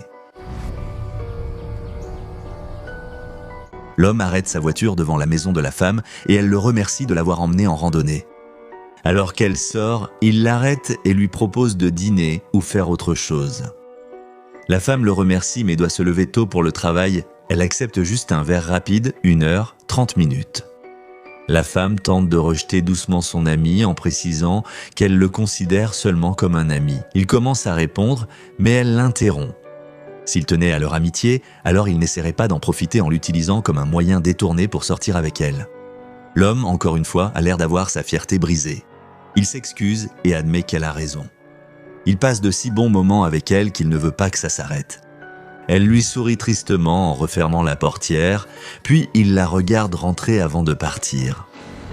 2 semaines après, l'homme reçoit un appel de son amie. Elle dit avoir beaucoup réfléchi à ses propos en voiture et aimé passer du temps avec lui. Peut-être qu'il pourrait y avoir quelque chose de plus dans leur relation. L'homme n'en revient pas. Est-ce que cela se passe vraiment ? La femme est sérieuse. Elle aimerait accepter son invitation à dîner. S'il est toujours intéressé, c'est elle qui invite. Elle veut savoir ce qu'il fait, non ? L'homme crie soudain de douleur. Est-ce qu'il va bien ? C'était quoi ce bruit ? Oui, je vais bien. Ce n'était rien, lui dit l'homme. C'est juste que maintenant, ce n'est pas le bon moment. La femme ne comprend pas, pensant qu'il voudrait la voir. Elle dit qu'elle part en voyage d'affaires le lendemain et sera absente quelques semaines. Elle espérait le voir avant de partir, mais l'homme crie encore de douleur. Il dit qu'il ne s'est pas senti bien aujourd'hui, mais qu'il ira bien. D'accord, eh bien, rétablis-toi vite. Je t'appellerai à mon retour. Ils se disent au revoir et l'homme raccroche. L'homme paraît terrible, avec une peau pâle et un visage émacié. Il baisse les yeux sur son bras, voit ses veines pulser et vibrer. Il hurle de douleur et s'effondre, serrant son bras. Après s'être tordu de douleur sur le sol, il parvient à rassembler assez de force pour attraper le téléphone. Sa main cherche sur la table au-dessus de lui et il parvient finalement à faire tomber le téléphone par terre. Il saisit le téléphone et compose le 9 et le 1, mais avant d'appuyer de nouveau, une douleur brûlante le submerge. Quelques semaines plus tard, la femme est devant la maison de l'homme. Du courrier et des journaux s'accumulent sur le perron, signe d'absence prolongée. Elle frappe à la porte, mais il n'y a pas de réponse. « Bonjour » appelle-t-elle, mais toujours rien. Elle est très inquiète. Elle a essayé de l'appeler plusieurs fois, mais il n'a jamais répondu ni rappelé à ses messages. Elle tente la poignée et, surprise, la porte s'ouvre. Elle entre dans la pièce sombre. Elle est aussi aussitôt frappée par une forte odeur de pain. Elle cherche sur le mur et trouve l'interrupteur. Elle allume la lumière et n'en croit pas ses yeux devant ce qu'elle voit. Au centre de la pièce, un immense épicéa aux branches, frôlant presque le plafond, se dresse. Elle tend la main et touche les branches rouges éclatantes de l'arbre. Elles sont collantes et humides au toucher. Elle retire sa main et regarde vers le bas pour voir qu'elle est couverte d'une substance rouge. À ce moment, elle remarque autre chose. Le corps à moitié dévoré de son ami gît parmi les racines de l'arbre. Hélas, ce couple ne verra jamais leurs sentiments grandir, car cet arbre magnifique est en fait une anomalie mortelle. Connu par la fondation SCP sous le nom de SCP-867, ou plus familièrement Épicéa sanglant, le SCP-867 ressemble à l'espèce d'arbre Picea pungens, appelé Épicéa bleu. Cependant, plusieurs différences majeures existent entre le 867 et son homologue non anormal. Visuellement, et c'est le plus évident, c'est la couleur. Alors que les épicéas bleus, comme leur nom l'indique, sont généralement d'une couleur bleu-vert, le SCP-867 est d'un rouge profond et éclatant. Autre différence visuelle majeure, l'épicéa sanglant n'a pas de cône de graines, donc pas de pomme de pin pour protéger et disperser les graines. Vous auriez raison de vous demander comment le SCP-867 se reproduit. La réponse explique pourquoi cet arbre magnifique est une dangereuse anomalie. Le secret de la reproduction du SCP-867 réside dans ses feuilles. Bien qu'elles ressemblent à des aiguilles de pin, les feuilles du SCP-867 sont en réalité des aiguilles. Leur structure est très similaire à celle des aiguilles hypodermiques et chacune contient une seule graine longue et fine qui repose au-dessus d'une petite poche de gaz à la base. Lorsqu'un être vivant touche les feuilles, l'arbre réagit immédiatement. Il déclenche la libération de la poche de gaz à la base de la feuille, ce qui injecte la graine dans la peau de ce qui l'a touché. Le processus est assez similaire à celui que l'on trouve dans les auto-injecteurs, comme ceux utilisés pour traiter rapidement les réactions allergiques. La graine elle-même est extrêmement petite et est enrobée d'un liquide qui possède à la fois des propriétés anesthésiantes et coagulantes, ce qui rend le processus pratiquement indétectable. Une fois dans la peau, ces graines peuvent rester dormantes 2 semaines avant de germer, révélant la véritable horreur du SCP-867. Une fois que les graines commencent à germer et à pousser, elles ne cherchent pas à percer la peau, contrairement à une plante qui sortirait du sol. Au lieu de cela, l'étrange plante va se développer à l'intérieur du corps de son hôte, se répandant dans tout le système circulatoire. Ce processus est extrêmement douloureux pour l'hôte. Les vrilles de la plante s'enroulent dans leurs veines et leur système capillaire, s'étirant et appuyant sur eux à mesure que l'épicéa sanguin grandit. Finalement, la croissance excessive des vrilles fait rompre les veines. Cela cause de graves hémorragies internes, suivies rapidement de la mort de l'hôte. Le processus est rapide. Seules 24 heures séparent la germination des graines de la mort de l'hôte. Cette journée paraîtra une éternité pour la personne qui sentira la plante grandir vite en elle. Mais même si l'hôte a péri, cet arbre parasitoïde est loin d'en avoir fini avec lui, ou du moins avec son corps. Après la mort, un nouvel épicéa sanguin poussera du corps. L'arbre rouge est d'abord assez petit, mais il continuera de croître rapidement, tout comme il l'a fait à l'intérieur du corps de son hôte et peut atteindre sa maturité en seulement 30 jours. Contrairement à la plupart des plantes, le SCP-8-167 pousse sans dépendre de la lumière ou du sol car il ne fait pas de photosynthèse. Non, cette plante est carnivore. En grandissant, le 867 consume lentement son hôte jusqu'à ne laisser que l'arbre rouge sang. Les premiers cas de SCP-867 ont été découverts dans le Colorado dans les années 1990 après plusieurs disparitions de randonneurs et de gardes forestiers, poussant la fondation SCP à enquêter sur place. Ils ont vite trouvé de nombreux spécimens de cet arbre inconnu. Plusieurs spécimens encore jeunes ont toutefois été récupérés. Malheureusement, cela a entraîné la mort de plusieurs agents qui n'étaient pas encore conscients du danger que représentaient les épicéas rouges. Une fois leur niveau de menace correctement évalué, plusieurs spécimens ont été signalés pour être confinés et étudiés, tandis que tous les autres spécimens identifiés encore à l'état sauvage ont été détruits. Les derniers SCP-8-167 classés Euclide sont conservés en sécurité sur un site de bioconfinement de la Fondation. Le contact humain avec les plantes est interdit. Des robots télécommandés assurent la plupart des tests et l'entretien. Si quelqu'un doit entrer dans la cellule de confinement de 867, il doit porter une combinaison chimique avec sous-couche en Kevlar et à la sortie, la cellule doit être traitée à l'herbicide et inspectée. Si des marques de perforation éventuelles sont découvertes, la personne concernée sera contrainte de rester en quarantaine pendant au moins 15 jours. Ah, la nature, elle est si belle, paisible et apaisante, et pourtant elle semble déterminée à essayer de nous tuer de toutes les manières possibles. En randonnée ou camping en forêt, rappelez-vous ce célèbre adage que j'ai peut-être inventé à l'instant. Ça dit, feuilles par 3, laissez-les tranquilles, aiguille rouge. Eh bien, vous êtes probablement déjà mort. Le chevalier avait des dents froides et mordantes, capables de ronger jusqu'aux os et de faire oublier que le monde n'est pas seulement noir et blanc. L'abri, en ruine comme toujours, sentait la décomposition et les rêves oubliés à cause du bois humide et des murs pourrissants. Il y était habitué. L'homme, la trentaine bien entamée, un peu brute de décoffrage, les cheveux en bataille comme un loup un mauvais jour, avait gagné sa place dans la hiérarchie des sans-abri. C'était un solitaire, une ombre parmi tant d'autres, dérivant entre les corps et les bouteilles. Il n'y avait plus aucune prétention. Il n'était pas là pour la compagnie, pas là pour le salut, juste pour un peu de chaleur. Il cherchait seulement à fuir la solitude qui le suivait chaque jour. Ce soir-là, comme souvent, le feu crépitait, projetant des ombres dansantes sur les murs. Les autres se serraient pour se réchauffer, partageant cigarettes et souvenirs de jours meilleurs. C'est à ce moment-là qu'elle est apparue. Elle était plus jeune, la trentaine tout au plus, mais ses yeux montraient une lassitude révélant qu'elle avait trop vite vieilli par son vécu. Elle est entrée en titubant depuis l'obscurité, se dirigeant vers lui, mais il ne l'a pas remarqué. Du moins, pas tout de suite. Il s'en fichait, peu concerné par les autres. « T'as du feu ?» demanda-t-elle d'une voix rauque. Il ne répondit pas et lui lança son briquet. Elle l'attrapa d'un geste fluide, naturellement. Elle alluma une cigarette, inspira, puis la lui tendit. Un instant, il reste silencieux. Le feu crépitait et le vent hurlait dehors. Ils regardaient chez les flammes, absorbés dans leurs pensées, un silence pesant entre eux. Elle se pencha en avant. Il ignorait ce qui s'était passé. Une seconde, elle était à côté, la suivante, ses lèvres sur les siennes.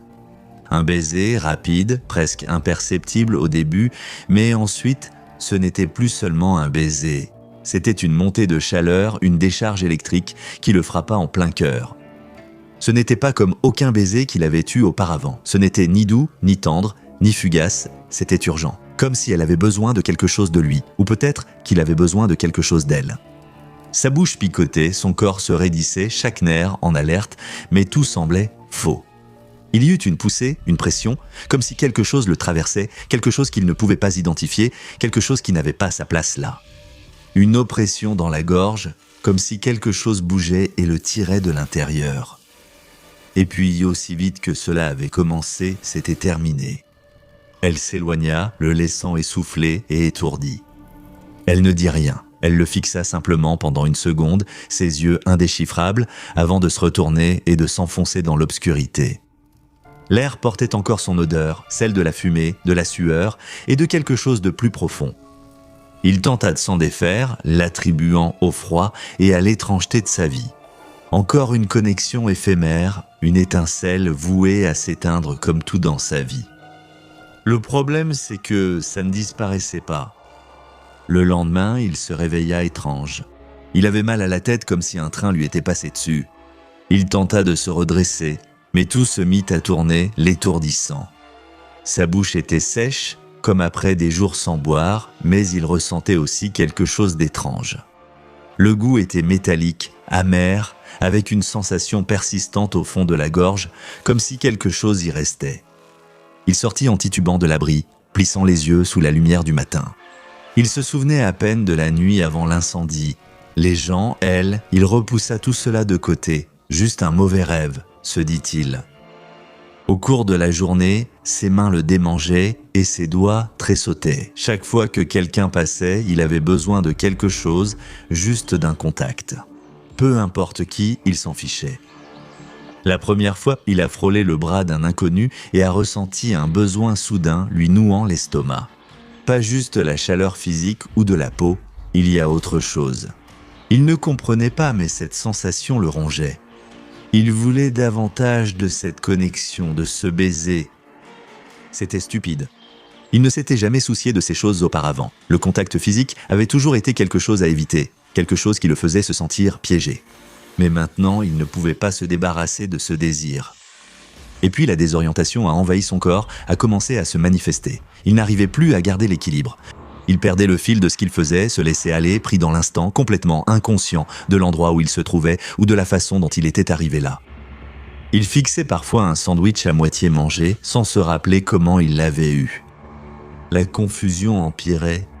Son corps lui paraissait étrange, comme s'il n'y était plus vraiment, tiré en différentes directions. Il ignorait pourquoi, mais il savait que ce n'était pas qu'une gueule de bois.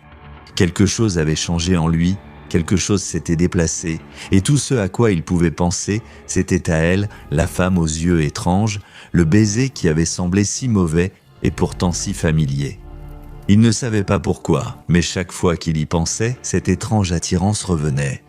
Le désir de la retrouver, il devait comprendre ce qui s'était passé. Les jours se mêlaient, il parcourait la ville en la cherchant. Il avait besoin d'elle, elle était différente, elle était faite pour lui, il le savait, il n'y avait aucun doute. Il a d'abord demandé autour de lui, avec désinvolture, mais cela comptait. « Avez-vous vu une grande femme aux cheveux foncés, un peu sauvage ?» Les gens l'ignoraient ou haussaient les épaules, donnant des réponses vagues qui ne l'avançaient à pas. Une nuit, une voix le sortit soudain de ses pensées. « Tu cherches quelqu'un. » Il se retourna brusquement. Un homme aux cheveux grisonnants, mal rasés, le regard lointain, le fixait d'un air curieux, presque amusé. « Ouais. »« Tu l'as vue, elle ? Elle était là, dit-il en gesticulant, pensant clarifier les choses. L'homme plissa les yeux, puis secoua la tête. « Je ne crois pas la connaître. » « Y a personne de spécial par ici. Tu ferais mieux de continuer ta route, frère. » Les mots le blessaient plus qu'il ne l'admettait, mais il ne pouvait s'arrêter. Il devait la retrouver. Les jours défilaient dans la frustration et le désespoir, l'enveloppant comme de la fumée. Il sentait son esprit lui échapper, sa prise sur ses pensées faiblir. Ce n'étaient pas tous les siens. Un éclair d'un homme en costume le regardant avec pitié, une femme riant doucement, effleurant sa main de ses doigts. Était-ce réel ? Non, ce n'était pas possible, mais c'est alors que c'est arrivé. Les voix, d'abord des murmures, comme le vent passant à travers des fissures. Il saisissait des fragments de conversation qui n'étaient pas ses sentiments, qui ne lui appartenaient pas. Les moments étranges passaient comme des rêves trop fugaces pour s'y accrocher. Mais il les connaissait, il en était sûr, ils étaient à lui, il devenait quelqu'un d'autre, et il ne pouvait pas l'arrêter. Une nuit, après d'interminables recherches dans les ruelles sombres de la ville, il l'a enfin vue. Comme si l'univers la lui avait offerte un cadeau d'ombre. Devant un refuge, elle fumait une cigarette lui tournant le dos. Son cœur a raté un battement, sa respiration s'est bloquée. Elle était réelle, elle était là. Il fit un pas en avant, son corps bougeant déjà avant que son esprit ne puisse suivre. Et, appela-t-il, la voix brisée par l'urgence, elle croisa son regard brièvement. Il n'y avait rien dans ses yeux, aucune reconnaissance, aucune étincelle, juste de l'indifférence. « Je vous connais ?» demanda-t-elle d'une voix détachée. Elle aspira une bouffée de cigarette indifférente à la question comme à la cendre qui tombait. « Je suis le gars de l'incendie », balbutia-t-il en s'approchant de vous. Il ne sortait pas les mots assez vite. « Tu te souviens ?» Son visage resta impassible. Elle expira la fumée qui s'enroula dans l'air froid entre eux. « Non, je ne m'en souviens pas. » Son estomac se noua, il avança pour réduire la distance entre eux. « But you have to. You kissed me. Elle fit un pas en arrière, son visage se durcissant. « Je ne sais pas. » La froideur de sa voix le blessa plus que l'air nocturne. Il cligna des yeux, cherchant à comprendre ses paroles. Les mots n'avaient aucun sens, il ne pouvait pas en avoir. Elle lui jeta un dernier regard, ses yeux glissant brièvement vers le sol, avant de se retourner et de rentrer dans l'abri sans un mot de plus. Il resta là, figé, l'esprit en ébullition, le pouls battant à ses oreilles. Ce n'était pas réel, ce n'était pas normal. Elle était censée être la bonne. Mais son rejet résonnait plus fort que les murmures persistants dans son esprit. Il n'arrivait pas à comprendre, il était de nouveau seul. Il errait dans les rues, perdu et confus. Il avait perdu la notion du temps et le sens de l'orientation. Le monde tournait autour de lui, les gens allaient et venaient dans son champ de vision, mais tout ce à quoi il pouvait penser, c'était à elle. Le désir ne cessait pas. Son esprit s'était effondré, remplacé par un besoin unique et obsédant de contact, de connexion, de quelque chose qui comblerait le vide en lui. Il a commencé à aborder des gens dans la rue, des inconnus au hasard, espérant retrouver cette sensation perdue. Un simple regard, un léger frôlement, un instant fugace. Ce ne serait jamais suffisant. Aucune d'elles n'était elle. Puis la petite chose a commencé à s'insinuer. Du sang sur sa chemise. Une toux qui persistait plus longtemps que prévu, une douleur dans sa poitrine qui ne semblait pas normale. Il n'y a pas trop pensé, ce n'était même pas la pire chose. Il était habitué à l'inconfort, mais ensuite, cela a commencé à devenir plus difficile à ignorer. Son nez ne cessait jamais de saigner, juste un filet constant, comme un robinet qu'on ne pouvait pas fermer. Il l'essuyait encore et encore, mais ça revenait sans cesse. La douleur dans sa tête était insupportable. Il sentait son cerveau tiraillé. La tension suffisait à lui donner le vertige, à lui faire perdre le contrôle. Les maux de tête étaient intermittents, mais les vertiges persistaient. Son corps faiblissait, ses jambes tremblaient. Il n'arrivait plus à penser clairement. Il ne se souvenait même plus de la dernière fois où il s'était senti bien. Sa mémoire s'effritait, tout comme le reste de lui. Les visages devenaient flous, se transformant en étrangers, même s'ils ne l'étaient pas. Il regardait une personne et pendant une fraction de seconde, il croyait voir quelqu'un d'autre, quelqu'un d'une autre vie, d'un autre endroit. Son esprit lui échappait, sombrant rapidement dans la folie. Les voix, se mêlant à ses pensées, l'encourageaient à aller plus loin et à la retrouver. C'était incessant et il n'entendait que ça. Il perdait prise sur la réalité, souffrait physiquement, sa mémoire était brisée et il ne pensait qu'à elle. Son corps le lâchait, il le savait. Les vertiges s'aggravaient, ses jambes faibles tremblaient sous le poids de ce qui rampait sous sa peau, le sang, les saignements de nez constants. Mais cela n'avait plus d'importance, la ville à l'extérieur n'avait plus d'importance, seule elle comptait, et elle l'avait rejetée. Il ne lui restait qu'une option, abandonner. La femme et son esprit étaient partis. Il s'est réfugié dans un bâtiment abandonné, en ruine comme le reste de sa vie. Il a trouvé une pièce sombre et étroite au fond du bâtiment. Mais ce n'était pas assez, la pièce paraissait trop ouverte, exposée. Il a fouillé la pièce jusqu'à ce qu'il trouve un espace de crawl encore plus petit, caché derrière un tas de débris. C'était étroit, les murs le pressèrent de tous les côtés, l'air était vicié et étouffant, mais c'était parfait. Ici, il pouvait être seul avec ses pensées et tout fuir, même pour un instant. C'est devenu son sanctuaire, son dernier refuge. La douleur dans sa tête était insupportable. Maintenant, c'était comme si son cerveau était déchiré, comme s'il bougeait à l'intérieur de son crâne. Tiré dans tous les sens, il saignait plus que jamais, traînant du pourpre sur les murs. Son corps faiblissait, ses os devenaient fragiles, respirer était de plus en plus difficile. Il le sentait, il mourait, cette chose en lui gagnait. Ça lui avait tout pris, ses pensées, son corps, sa propre identité, toute sa vie. Il avait voulu être avec quelqu'un, être aimé. Tout cela est devenu trop lourd. Il s'est recroquevillé dans l'espace de crawl et a fermé les yeux. Il est mort là, dans le noir, seul. Le parasite l'a accompagné, emportant sa vie, son obsession et son souvenir d'elle. Le bâtiment était aussi oublié que l'homme mort dedans. L'équipe de la fondation est venue après un tuyau discret suite à de nouvelles disparitions étranges. Souvent, ces affaires menaient à une impasse, mais cet endroit semblait différent, avec une atmosphère étrange. Ils ont pénétré méthodiquement dans le bâtiment délabré, leurs bottes brisant les carreaux, leurs pas résonnant dans le silence. La décomposition couvrait les murs, l'air saturé de moisissure et de négligence. Ce n'est pas cela qui attira leur attention, mais le corps.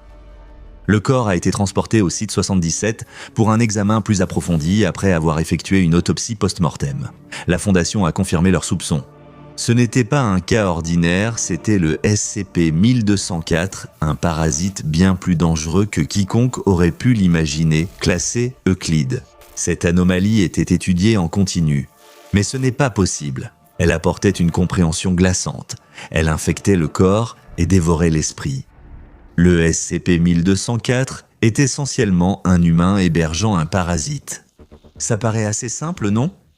C'est là que ça devient intéressant. Ce parasite est semi-corporel, ce qui veut dire qu'il est bien là. Non, c'est plutôt une présence invisible et indétectable, perceptible seulement par d'étranges impulsions électriques lors du contact avec l'hôte.